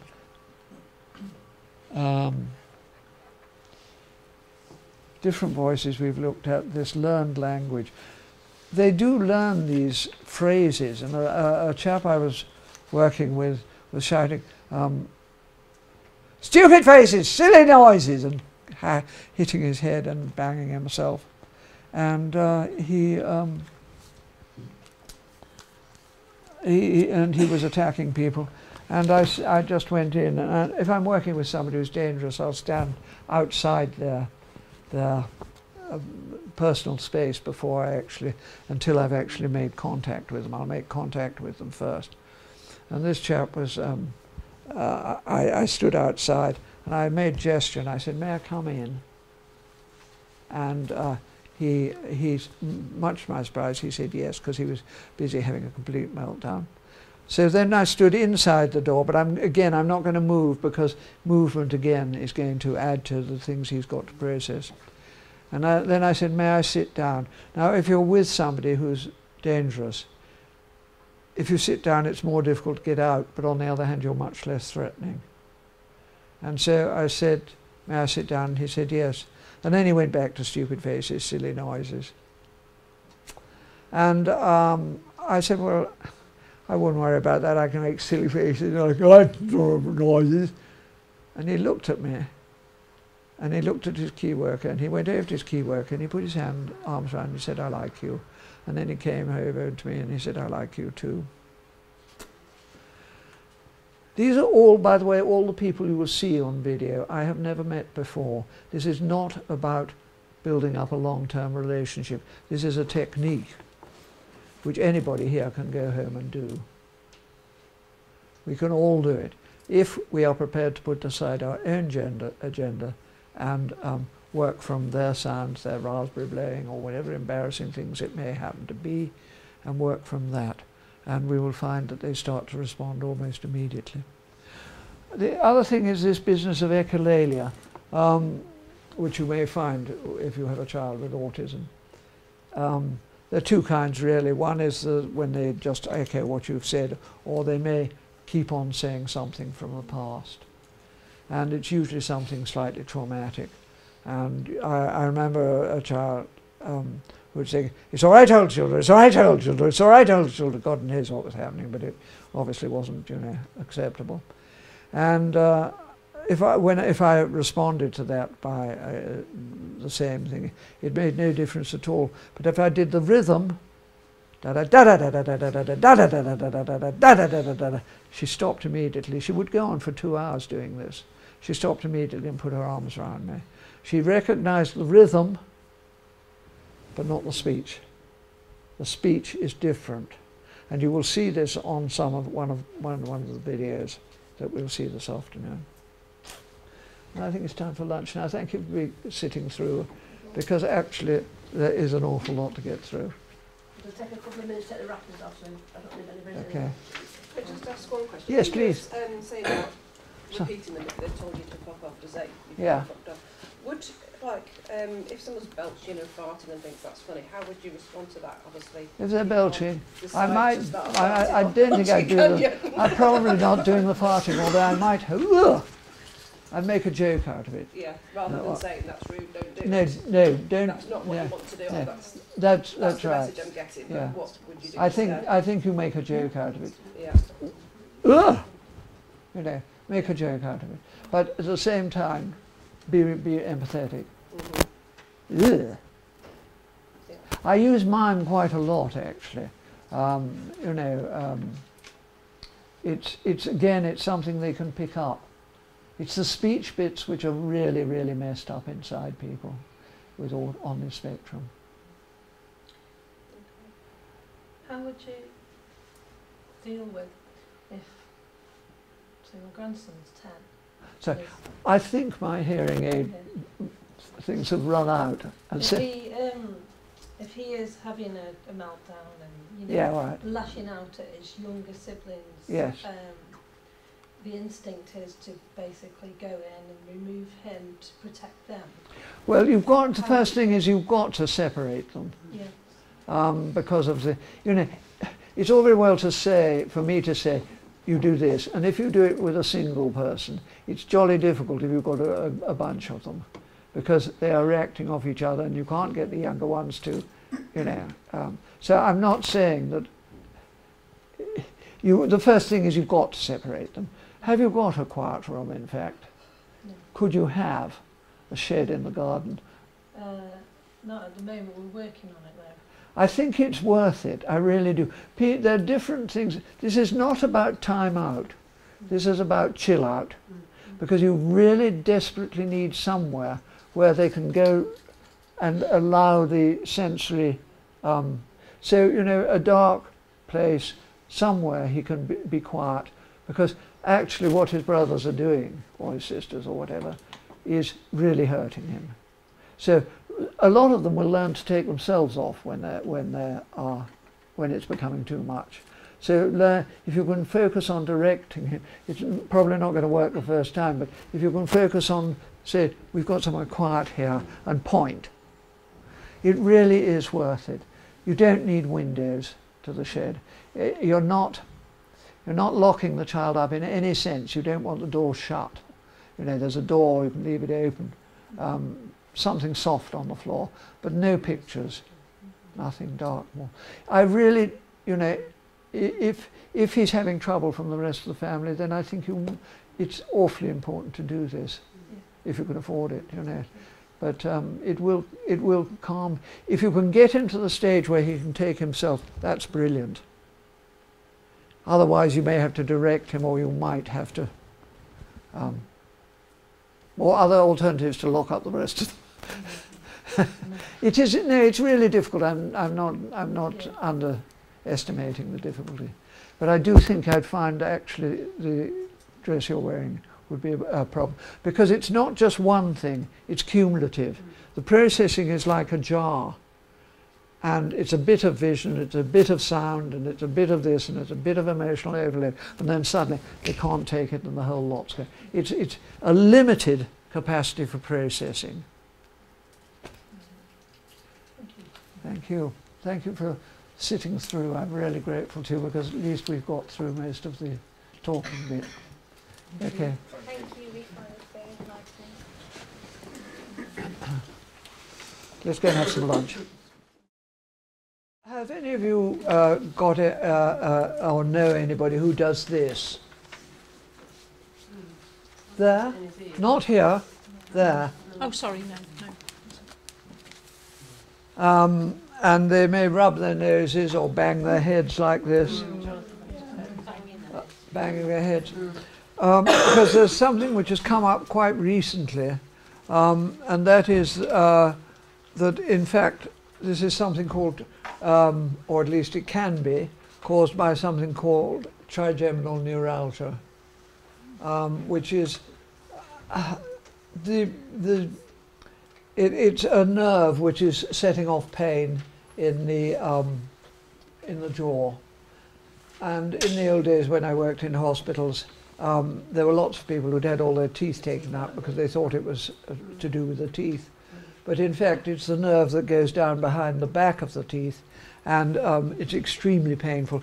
It comes on in great surges, and they'll be. You can't see anything that could have triggered the outburst, and it's getting missed because people are thinking.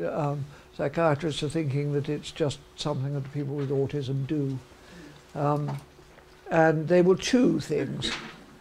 So if you've got anybody who's chewing things or doing this or banging their heads, it's worth looking to see whether in fact it might be trigeminal neuralgia. One of the ways you can tell is that it's in the family usually, and you will find that people have been diagnosed with terrible headaches in the family. So the first thing you really need to do is ask if there's a family history.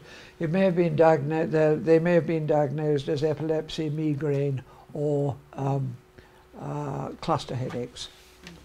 And if that's so, then you need to see a neurologist, because the chances are that it could be trigeminal neuralgia, which you can do something about. It's a question in our heads. We have a nerve and a vein running parallel. You need to watch a nerve and a vein running parallel. And in the normal situation, you've got a piece of tissue between the two. If you've got trigeminal neuralgia, there's no tissue in between. So when the person gets stressed, and this is how it links up to stress, the vein starts banging on the nerve, and it's absolute agony. So it's something you need to watch out for. Is that what causes that? Sorry? Is that what causes neuralgia then? Well, I don't know if it causes any kind of neuralgia. It certainly causes trigeminal neuralgia, which is you can have either side of the head, and that is to do with cranial nerve 5. Have you got it? It's a horrible, horrible thing. It's a truly terrible pain. It's supposed to be one of the most painful chronic pains there are, and people would bang their heads on the wall and try and. Sorry? Yeah. To try and get rid of it. But it is usually in the family. If but some doctor, you go to your GP and they say, oh, nobody gets it under 50. Well, the Americans are diagnosing it in infants. And it's just that, you can do something about it, whereas there's a medication for it which is amitriptyline, which reduces it. But there's also an operation which basically, if they can pick it up on a scan, and it's not always easy, it doesn't always pick up on a scan, then they can put a bit of foam in between the nerve and the vein. And have you not heard of this? No, I was told I could sort it out about a year ago. Well, the operation usually works, not always, but usually works. All right, because they said they've got something in their head they were doing, so they put foam in between. Yeah. So it's a keyhole operation. Yeah. Well, I don't know about that. Yeah, that's a different form of neuralgia. It's in my jaw. In your jaw, yeah. Well, the point about people doing this is that that's where the nerve comes out. So that if you press on that, it can help relieve it. There's teeth grinding as well. Does that come into it? Teeth grinding also, yes. Yeah. And also with Downs, they tend to put the thumb in the back. Yeah, and any sort of biting and so forth. Yeah. The problem is that all the information is in the magazines, journals for dentists, because that's where people end up, thinking they've got tooth problems. And so all the articles are in dentist journals. I've got all the literature on it is in the Anger box. all contacts and so forth. But it's a horrible thing. I'm sorry you have it. Anyway, that's something I needed to say. Now, Lynn here is, I just want to show you a tiny bit of this. Lynn has cerebral palsy. And I show it to you because I want you to notice one particular thing. And she has very severe cerebral palsy. She can hardly move anything except her eyes. And when her key, I'm trying to teach her key worker how to use this body language stuff, and in her case it's difficult because the camera crew have got stuck on the M25 and we've only got 2 hours, so we've only got a very small slot for her. And remember, I've never seen any of these people before. And Lynn's not doing anything when we get there, so I say to her care worker, do you know anything that she does? And she said, well, she cries a lot, but sometimes she makes these sounds, ah. So I said, right, well, let's try making them. So what we're actually doing is we're kick-starting the conversation rather than waiting for her to do something. But we're kick-starting it knowing that that is part of the way she talks to herself. So we'll just do this. What I want to show you, sorry, Lynn, jump to it. What I want to show you is that when she first realizes she will get a response, something which has meaning for her. She doesn't have autism, but something which actually means something to her. She's full of joy. And then almost immediately her body language changes to ah, and she starts telling us about how she feels. So that she's telling me about her emotional state, basically. But I want you to watch very carefully because it's so easy to miss this change in, it's only a minute or two. If you make some of her sounds so that you've got her attention with her name, she needs to hear something which is the sort of sound she would be making. Yeah. Ah, that's it. Is that as high as it will go? Yeah, I think it is. Ah. And the next one you make might be ah, so you lift it at the end, which is actually asking us a question. Ah.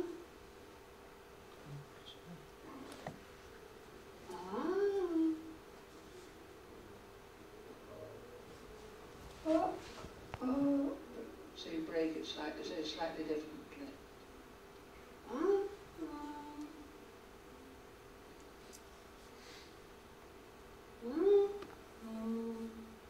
At this point, it appears that Lynn has a brief absence. However, it is decided that the interaction should continue.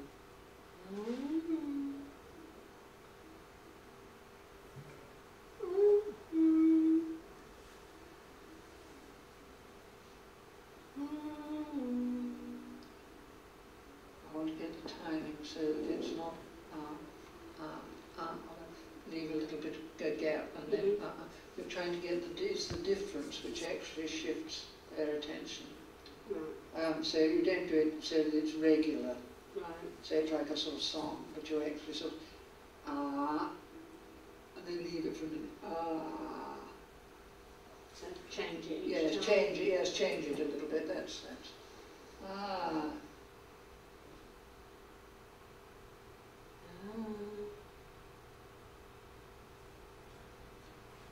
Put her name in as well to keep.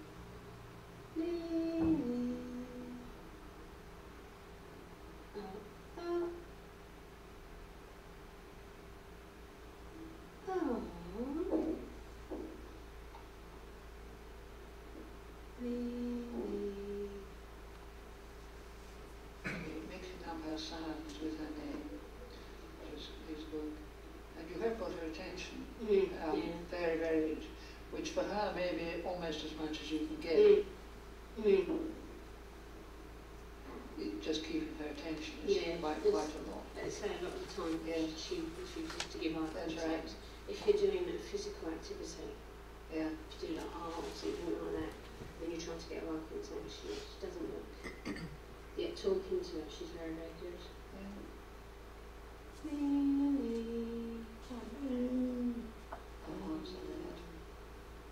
Ah, very definitely there. Ah.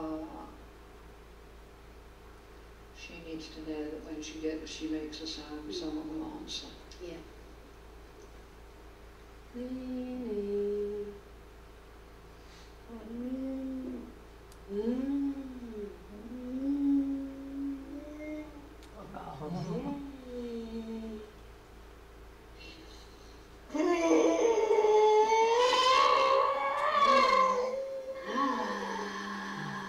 Now watch. Watch her face. Don't go easy on the arm, because actually you're trying to get her to focus on the verbal tools. Did you hear that? And see it on her face. That'll do. Thank you. Did you hear that change of voice and sound? It's, you know, we have to watch and listen with all our senses. It's no good, you know, half thinking, oh, well, I'm doing this with them, but I've got to, you know, you can't have your attention in more than one place. You must pay total attention to whatever it is that they are doing. And empty yourself of your own agenda. And don't just mimic, just respond is the best way of thinking of it. You know, there's so much conversation we can have without actually using words. And the other thing was that the lass who I'm trying to teach was doing a lot of this, sort of comforting. Now, if you are doing intensive interaction, the most important thing is that they know that if they do something, they'll get an answer. That's absolutely critical. That and then they'll want more. And what they will often do is then they will try something new, and you must pick that up, because if not, you're telling them you're not listening. It's all about our body language as well as their body language. Pranve is a young man who I was asked to see. He was being thrown out of pretty well every day centre in North London because he attacks people. He lives at home with his mum and dad, and they're on the edge of Heathrow one way, and he's hypersensitive to sound. Not a good combination. Literally, you know, the planes are just sort of about 40 feet above his house. It's terrifying. Anyway, he is non-verbal, except for he says, "Where's Charlene?" when he's very, very sort of relaxed. But what he does normally is his which turns into "Where's Charlene? Where's Charlene?" He's got that rhythm. Do you remember I was talking about the rhythm? He's got the rhythm in his mind, and it's when I go in, I've been warned that he will attack me. I'm with the speech therapist, and his mum and dad are there. I've been warned he will attack me. So I don't go in before I've established contact. So when mum opens the door, I listen, and what I hear is So I say, which is basically, you know, hello, here I am. And this terribly dangerous man comes and takes my hand and leads me into the sitting room. But I don't sit down. Again, I'm not going to do anything without him knowing. He sits down. There's a lampstand there with a shade with a frill on it. And when he gets anxious, he touches the frill and then the lampstand. And I don't pick that up until I see it on video afterwards. That's his anxiety signals. But I stand and wait, and then after a bit I say, "May I sit down?" Again, I'm using gesture, and he points to the sofa. So I know that he's understood what I've said, even if he can't answer me. So then I sit down, and what you'll notice is that he's slightly anxious and he's turned away from me slightly. I think that's all we need for the bit. Can you get it as loud as possible? Yeah. Oh, he, by the way, is scratching his hands, and that's the way he talks to himself, and he makes these sounds.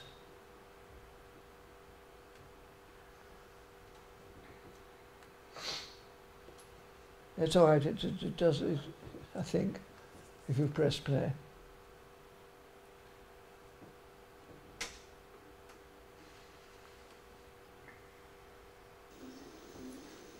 Yes, I'm still standing at the minute. I'm over in... Oh, I know, yes. Sorry, pause. Can you hear the aeroplane in the distance? Now, when he hears the aeroplane, this is what he does. Oh, sorry, it's the other way. And he's looking up, and it's obviously that it's very painful. If I'd had the headphones, I might have used them. But anyway, thank you. I wonder if I should try sitting there and see what happens in the corner there.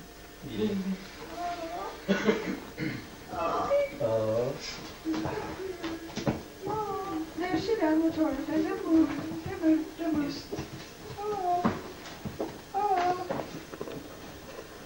No, sit here. Look at his hand. He points to the chair, so I know it's okay.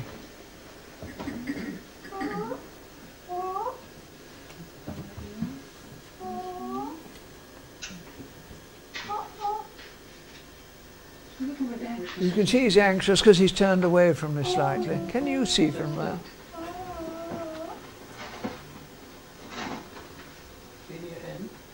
Now, pause. Did you notice that when his dad gave me the hanky because he'd picked his nose, I pushed it back?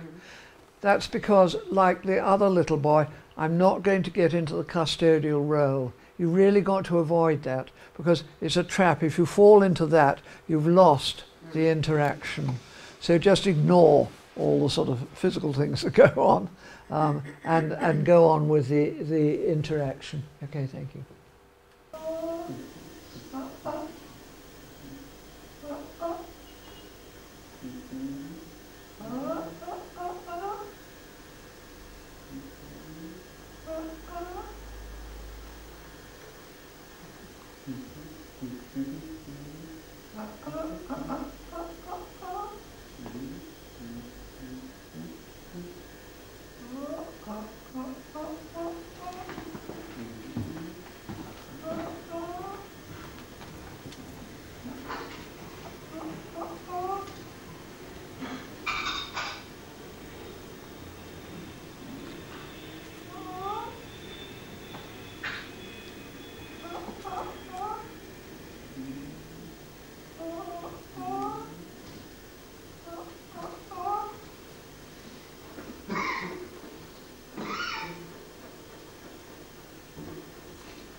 I'm not exactly copying him, I'm doing it slightly different each time.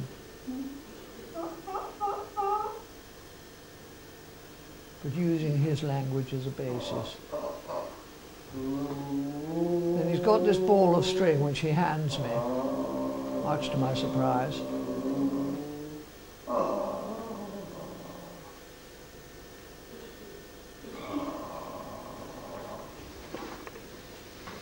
Snatches it back and puts it under his arm because it's safe there and he needs that safety.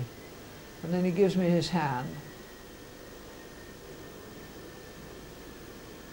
and then he decides I'm okay. Look at the change in body language.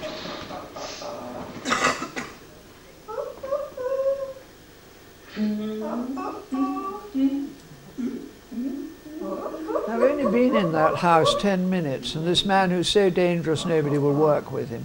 He's eating out of my hand basically.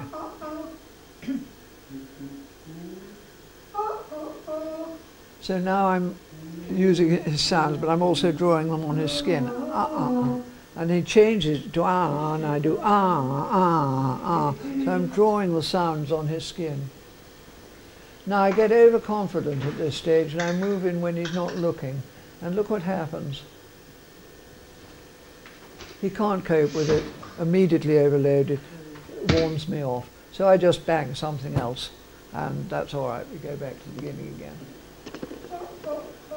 But I know now he's given me the message. I must not do something without letting him know what I'm going to do when he's unprepared.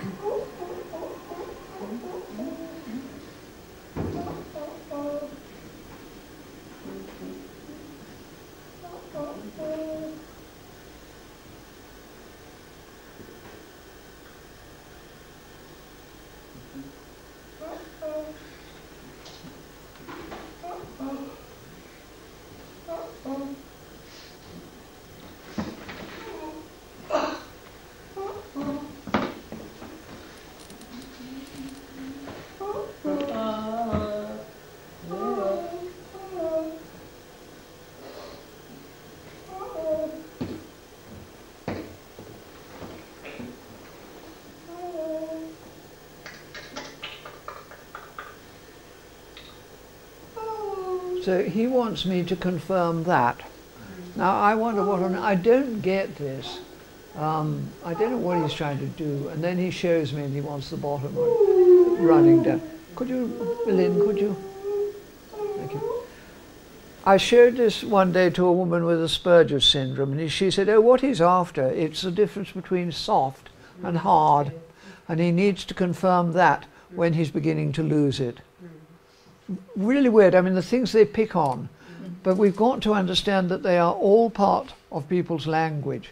We've got to learn that language in order to interact with them. Thanks.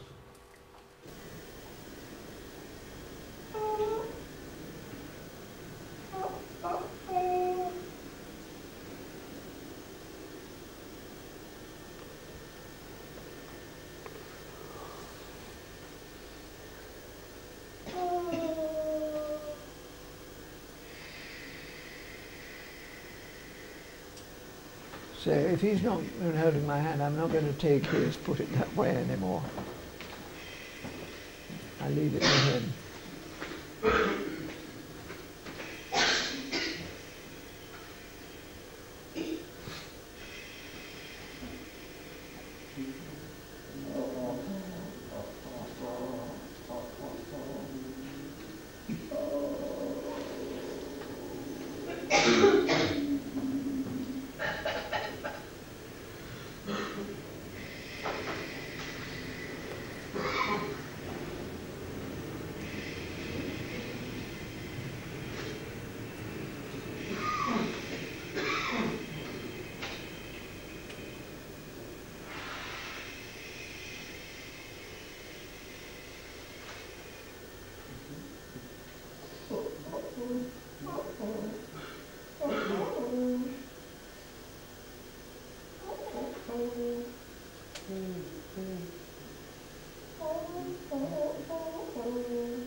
All about recognition and confirmation. He needs to know that there's something, a pattern he can understand.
Actually, he doesn't feel anything with that left hand because he's had a stroke on that left hand, so it's disappointing for him when I touch it because he doesn't get any feedback off it. Whereas the other hand, he's getting a lot of feedback off.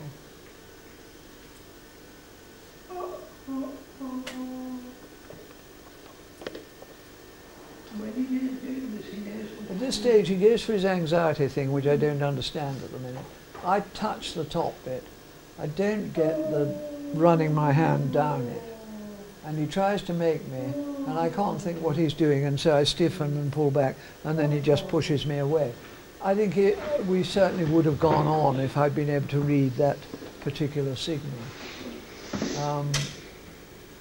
We then go on to the next session, which is the same day. So you're having a break? Yes, the speech therapist. Which is quite normal. They get to the stage where they just simply had enough. Yeah. And then they want to withdraw, and you allow them to withdraw. When he does this, he knows what he's doing. That's the really, really important bit. When he's doing a repetitive behaviour, he knows what he's doing. Is that him having a conversation with himself? That's him having a conversation with himself, basically. And but on the other hand, he was allowing me to share it because he was giving me his hand and letting me do that. Did you notice the one time I moved in too fast, he thumped me? Yeah. And so I would do and thump something else, but he didn't go on. All he told me was that he couldn't cope with my moving in too fast. Yeah. Which was fair enough, really. But he didn't persist. So now from the next scene is he's gone out into the hall and he's banging the door. And his dad says he does it when he's angry and they try and stop him. And I say, don't stop him, just answer him. And very soon he starts to be interested and he wants to come back. He doesn't know how to get back.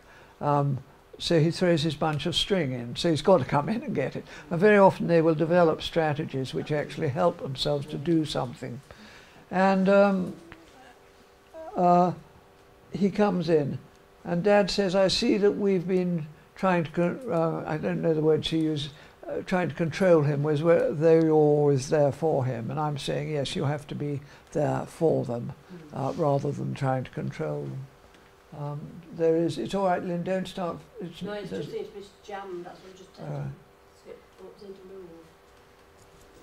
Oh, that's it, right. It hasn't jammed, no, it's just it was stuck up. All right. I think I've unstuck it. I've noticed for the first time, I've seen this loads of times, and just I haven't noticed before how hard it is for him to process.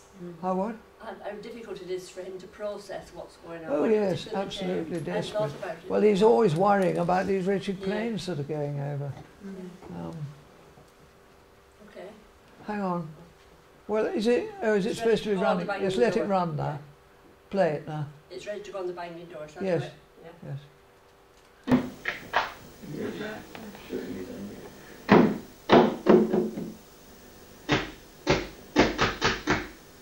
That's me answering him. By doing that, he realises he shouldn't be doing it. No, he knows someone answers him, so it attracts his brain. It's not a question of whether I should or shouldn't do things. It's, does my brain recognise this? But it's also non-threatening. It's something, oh, something's happening out there I recognise, and it shifts their brain from the inner distress to the world outside, because that's where the tantrums go on. But you need to shift their interest and their focus, and you do that simply by answering them. So I might do it again.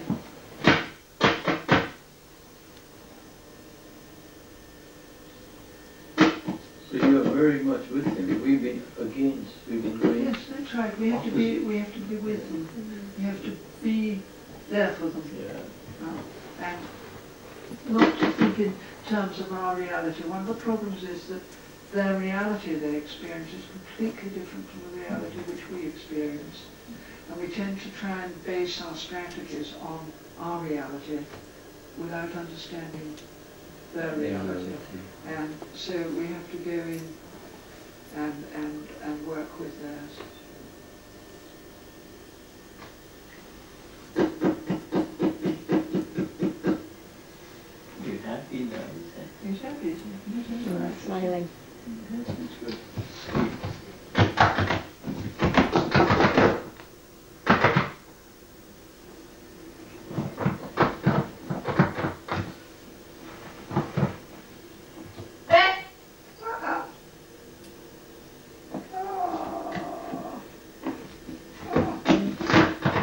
then he spots his mum and he goes over and hugs her for the first time. Just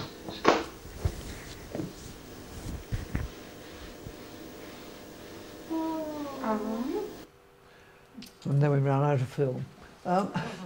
And then the next one is a very short clip, and what you need to notice is that although the planes are still going over, he's more interested in our interaction. We've actually overridden his stress because his attention has been refocused on me, on the conversation we're having. Okay. Yeah.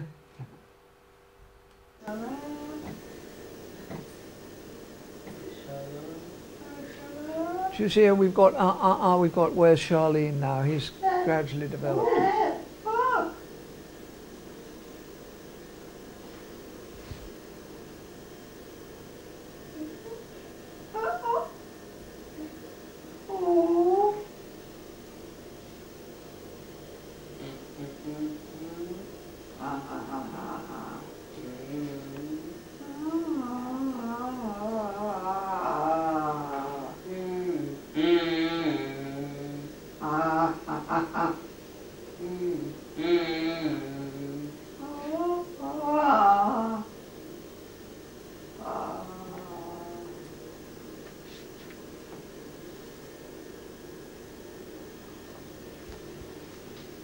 You could hear the planes, and he's really far more interested in what we're doing.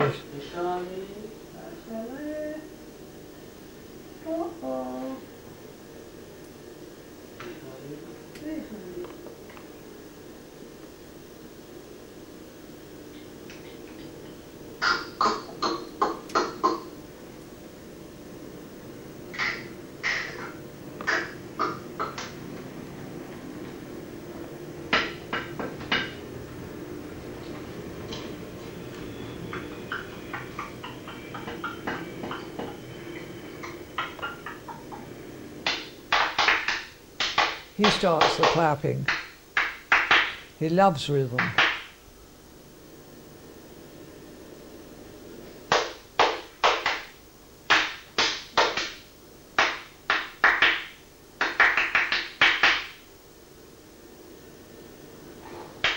So I do it when he looks at me.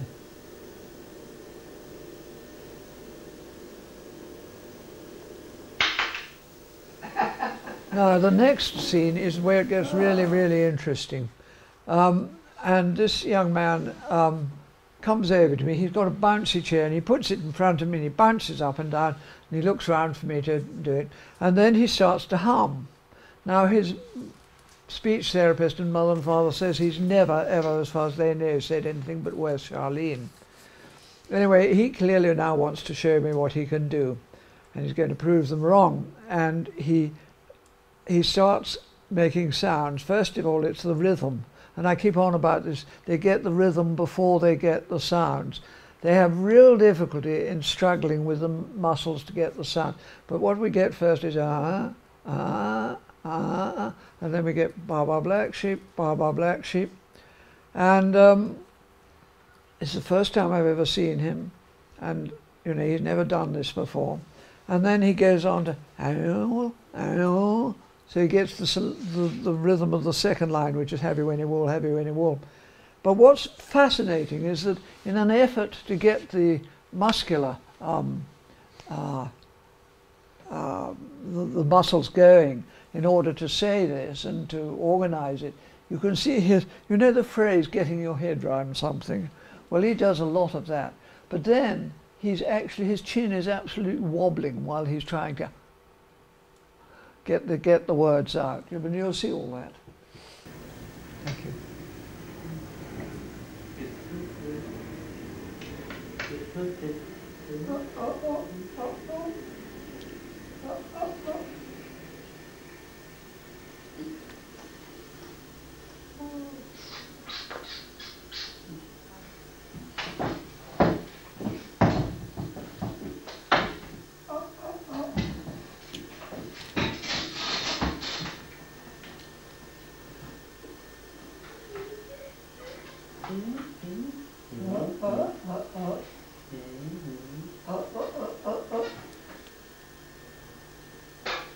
I think if I'd known what he was trying to do, I would have actually put in less, because I think I'm, you know, sort of filling up the processing jar when I don't need to, so to speak.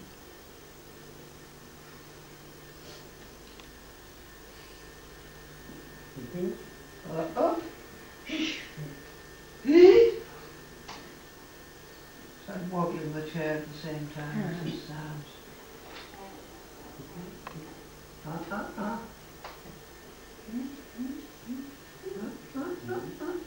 That's the beginning. Oh, did you hear it?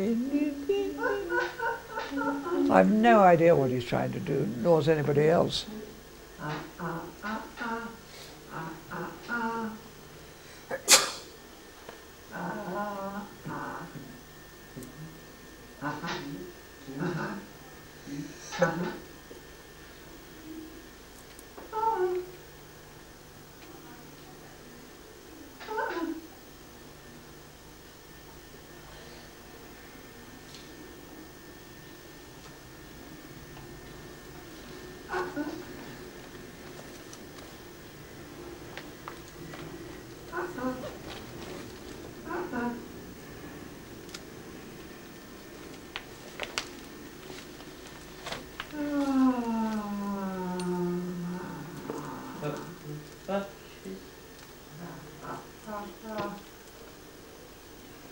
And then he tries for the second line.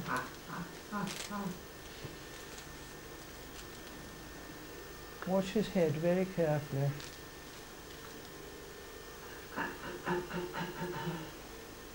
He's really desperately trying to get those diagonal. And watch his chin. He's desperate to get it out.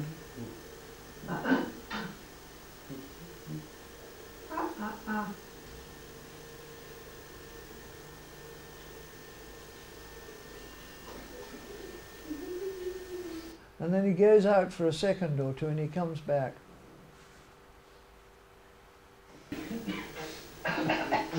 Hello. Hello. Hello. That's the speech therapist fainting.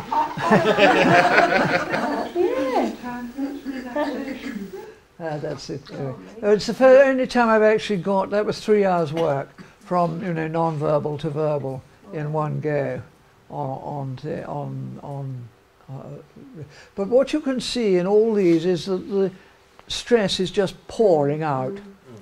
And as the stress pours out, so they become, the brain becomes able to work much more effectively. So an awful lot of the teaching we're doing actually is increasing stress and makes it more difficult for the brain to actually process. What we now need to do is try to empty the processing system, because they are desperate to communicate.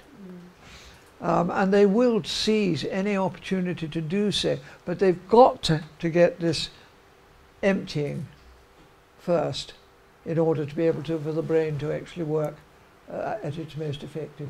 Look, quickly, can we try, oh God, I think intensive interaction. It's on the second one down on the... I'll be having a discussion about the appropriateness of using touch. Virtually, if you're working with somebody who's low on proprioception, you're going to have to use touch. Otherwise, you're just not going to be able to get through to them. Periodically, he gives himself powerful muscular stimuli by extending his arms and legs until they're rigid.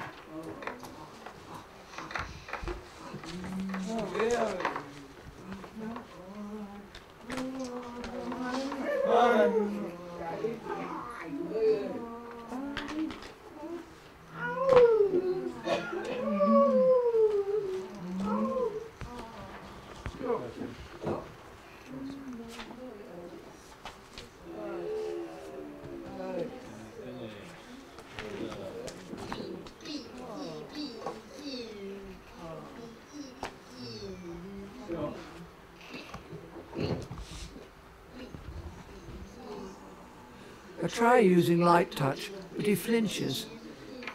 Those flinches are really important because they tell you what are actually they're sensitive to. So you want to watch out for the flinches.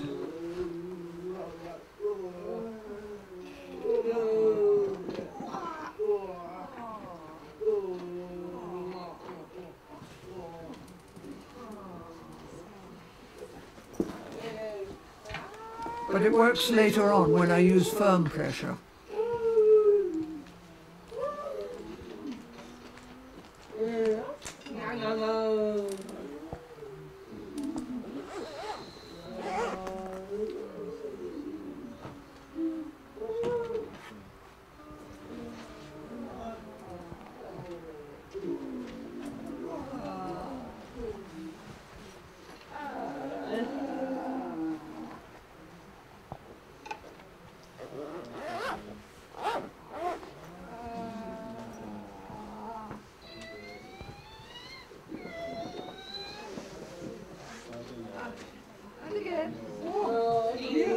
This is a man who never gives a boy who never gives eye contact, apparently, and he hits his teacher, so they're a bit frightened of him.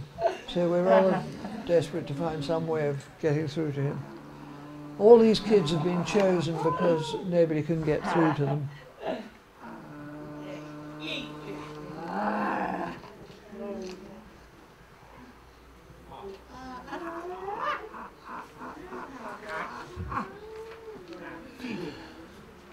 Phoebe. Phoebe. Did you hear when I said Phoebe, he went, aha. He got the rhythm, but he couldn't get the word. And he can get Phoebe, but he can't get Phoebe.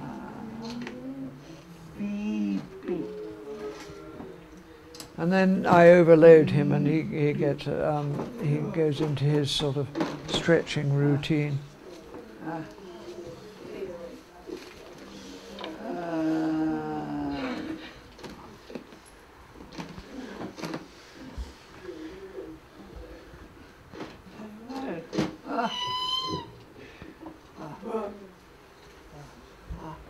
Phoebe. Phoebe, good. Phoebe. Good, yes, good. Good. Good. Phoebe. Well. Yes, he's had enough. Now, suddenly we get this. And he goes into this, he's overloaded, and he goes into this sensory. There's a very dramatic change suddenly. Because this normally happens, that he goes in spasm. He may be overstimulated. Right. Well, I think that's probably enough anyway. Thank you very much indeed. Peter's very withdrawn. The stimulus he's giving himself is through wriggling his feet. Peter has problems with sound, presumably. So you need to be quiet, don't we, Peter?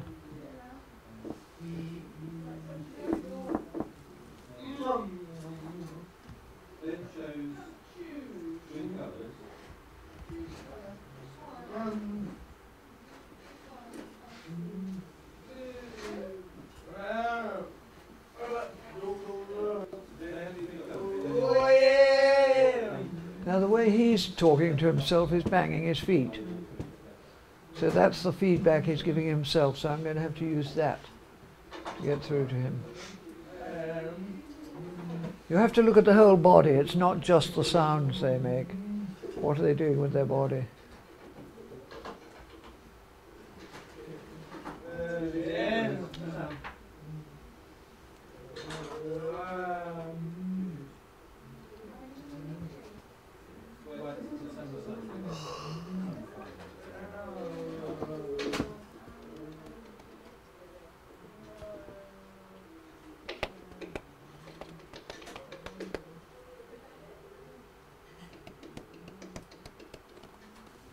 The further away it is from the brain, Vanilla Gerland said the further away it is from the brain, the more she can cope with touch. Some people can't bear touch up in their upper body, but in the extremities they can manage. They claim quite light. Yeah. How about this one? Peter? Thank you.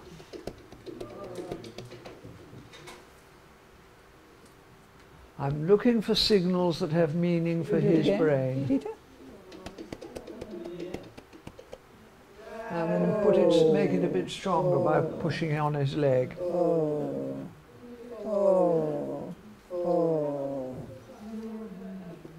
He gives me the other one. Oh, careful to look.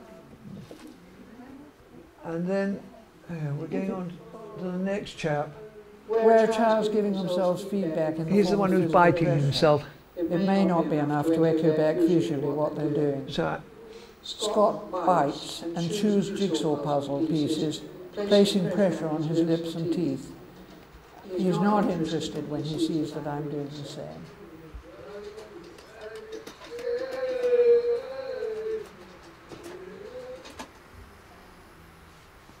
because I'm not giving him pressure, I'm giving giving a signal him that his brain is visual likely to relate stimulus. to. I enhance the feedback he's giving himself by using vibration in the area of his mouth. And I ask his teaching assistant to introduce the vibrator slowly by placing it on the back of the chair near his head. So he gets the buzz before he gets it directly on him. He grabs it immediately.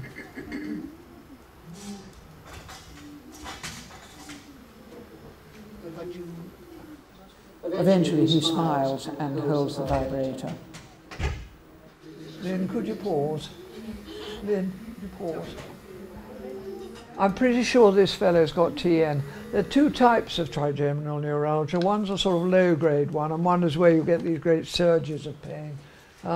But the way he puts that, takes the vibration and put it on his ear, and he's always chewing things. And when he left school, they sent him to a place where they stopped him having vibration because they said it wasn't age appropriate. And so he started chewing again, and he was chewing the window frames, and they had lead in them, and he had lead poisoning twice, just because some silly idea that vibration wasn't appropriate. Anyway, that's him. Fortunately, they've moved him now. Now the next boy has a balance problem, and there's often problems with the balance organ. Okay. And he rocks a lot. When we come to Finley, we're using his rocking to get in touch with him.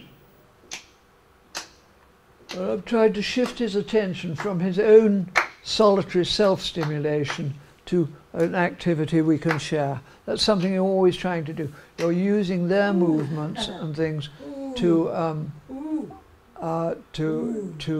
get in touch with them and shift their attention to the world outside. And what you'll see is that he starts looking at us and taking an interest in what we're doing. And again, you want to build up the tension, the extended hand.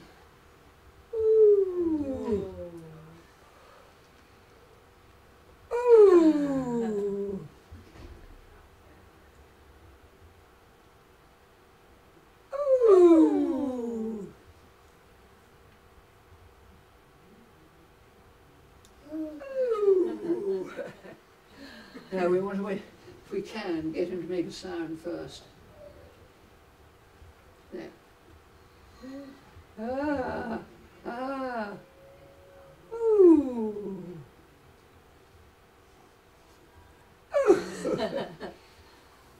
Ooh. Ooh. What's interesting, he then changes his grip and introduces something new. It's only a small thing, but you have to look out for if they bring in something new, because it's part of the way the conversation.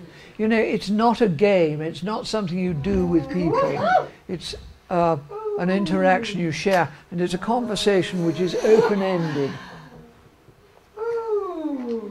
So you're always picking up on things they do, and they pick up on things you do. And then he introduces this dropping to the floor. How's that really with him? Just concentrating on what he was doing, and sort of focusing the focus into him, and being really aware of what he was doing, how he was doing it, and what that said about how he felt. And how just listening to him.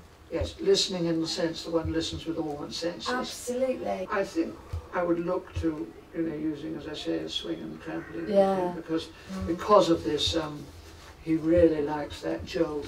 And that makes him sort of centre himself, does it? That's that yes, he knows where he is what in his he's space. doing when he gives himself a jolt. Like right. If your vestibular, your balance system's all over the place. If you give yourself, you're giving yourself a jolt. And then it actually helps, you it centres you.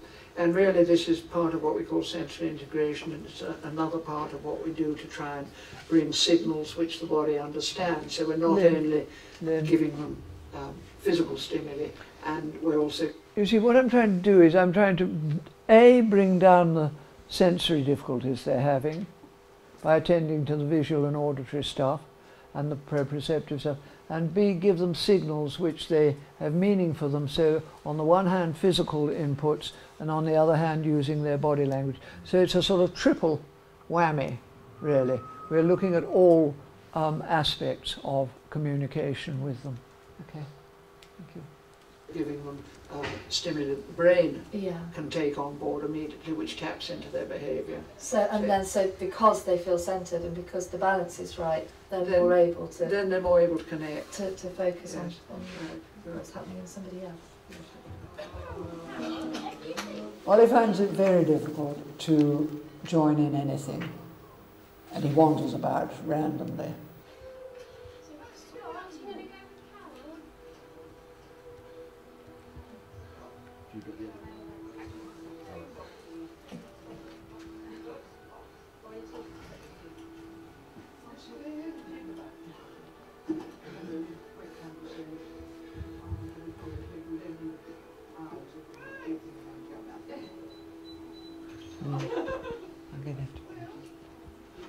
I'll be back. But I start to use the breathing rhythm, particularly the rhythm of his breathing rhythm, and he begins to take notice almost immediately.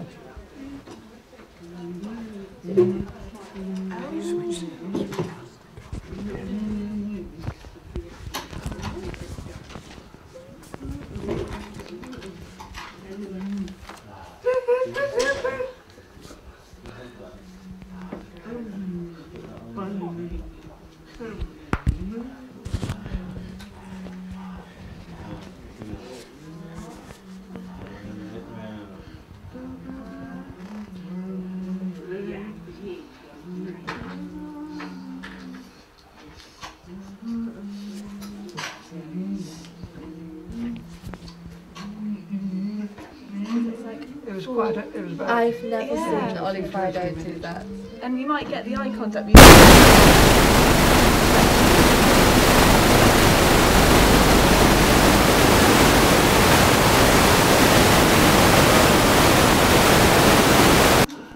And it started with the sound, actually. And he did like having that blowing in his ear, actually. Oh.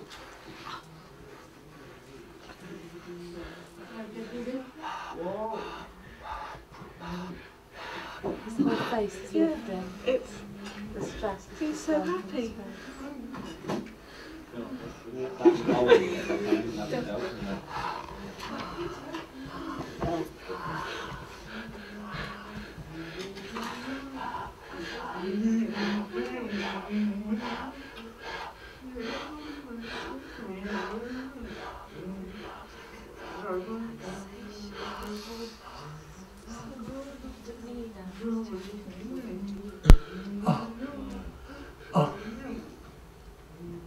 He's so relaxed. Look at his face, all the lines are gone. Well, you're going to enjoy doing this, aren't you? If it works like that, we'll be doing it. You will be able to. All, you know, it's a technique, it's not just me. The three girls, the assistants that are working with him at the moment, we were all amazed at the level of interaction. Just the way he went from being a young man who very rarely gives eye contact, really doesn't want to be near anybody, kept coming back to you, and asking you for, you know, Taking my hand and doing taking your hand, and the beaming smile. It was you know, actually what Emma said to me was that it was very emotional, and it was wonderful. It really was. I've never seen Ollie want to be with anybody that much. What I was doing actually was he breath holds a bit. Yeah. I realised after a bit, and it was when I started blowing in his ear, and then tuning into his breath-holding rhythm, that he really started to get interested and so forth, and started to come back with for more. And then, you know, he was taking my hand and putting arms around me, my arms around him, and I was pressing for his breathing at the same time as making the sound. And he wanted it blown in his ear and so forth. I've come across this before where people are breath holding. If you tap into that rhythm, because it's so much an essential part of their life all the time, this is the thing that they really, really flick on to. And he was just entranced, wasn't he? Yes, yeah, it was absolutely wonderful to be part of that. It really was. I think it was a real boost for all of us to see, you know, that change from that to that. Yeah, it was a dramatic change. Yeah, it was. You know, you worked with Ollie in the afternoon, and you know what effect it had had. I took him out because we had to do the washing up with him, so it was just the two of us. And I started doing the breathing in his ear and sort of echoing his breathing. Yeah. And he turned round and grabbed both my upper arms, and I looked deeply into my eyes, and then he just gave me a huge squeezy hug, which I've never seen him do that, and he never did it to me, not like that. And it's just breathtaking, really. That's the only word it's more than amazing. It's just something, it's as if he says, finally you are talking to me. That's absolutely right, isn't it? Yes. And I think you were saying that this morning he was... His eye contact, his eye contact all today has day. been absolutely fantastic. And he walked in with a huge smile in his face, which is unusual. You suddenly made the bridge, and once the bridge is open, with some people it'll stay open. You just have to keep on tapping into it. You haven't cured the autism. No. What you've done is you've made it a world which he can actually cross into. It's intelligible, because we'll be using his signs and the part of his non-verbal language to communicate with him. Thank you. It's great. It's lovely to hear that you're able to carry it on. Some people feel silly trying to do this, and that's when we're thinking about ourselves and not the person we're working with. And it's just getting over that and centering yourself right in the language and the world of the person. I think I'm German, and I've learned obviously English and other languages, and it's always this first hurdle of feeling really silly and imitating somebody's intonation in any language, and you feel really silly because it sounds like a toy language in Swedish or something. Yeah. But you've got to do it to be authentic and to think yourself, yes, about your own feelings. How you feel, because it doesn't matter how you feel.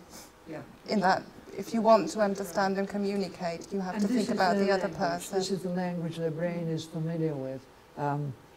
They can't process easily the sounds and the movements and stuff that comes in. And only the things which are actually part of their own personal physical repertoire. So you're always looking at what feedback does this person give themselves? How are they talking to themselves? That is the language that they use, and we have to tap into that. And you're quite right, it is like learning a language which is not one's first language. I have the same problem with French. Never really got over it in my case. Yeah, you just feel completely silly all the time. Yes, that's right. Yes, absolutely. But it's when you get the reaction back. When you get the reaction back, the feedback. Oh my God! It doesn't matter what I'm like. It doesn't matter what I look. I forget about it completely, about what the world thinks about me once you get that link in with.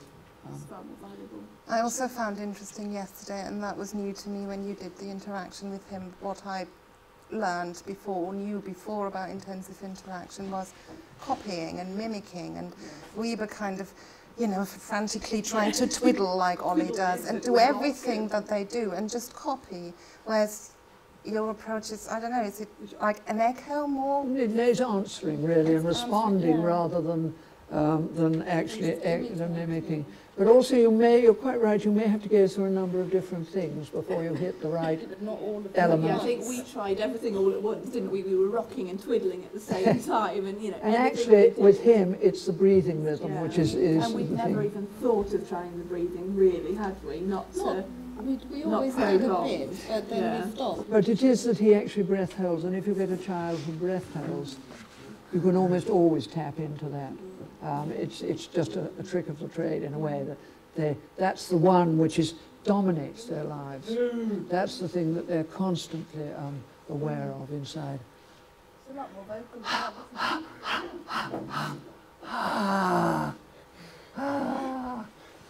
It is completely That's, we'll finish that now because we've come to the end of the time.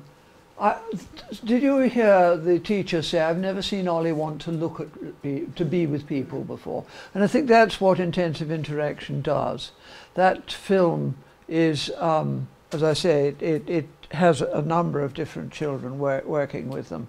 In particular at the end there's a child where there's an uncut interaction with a child for about 25 minutes who I've never seen before.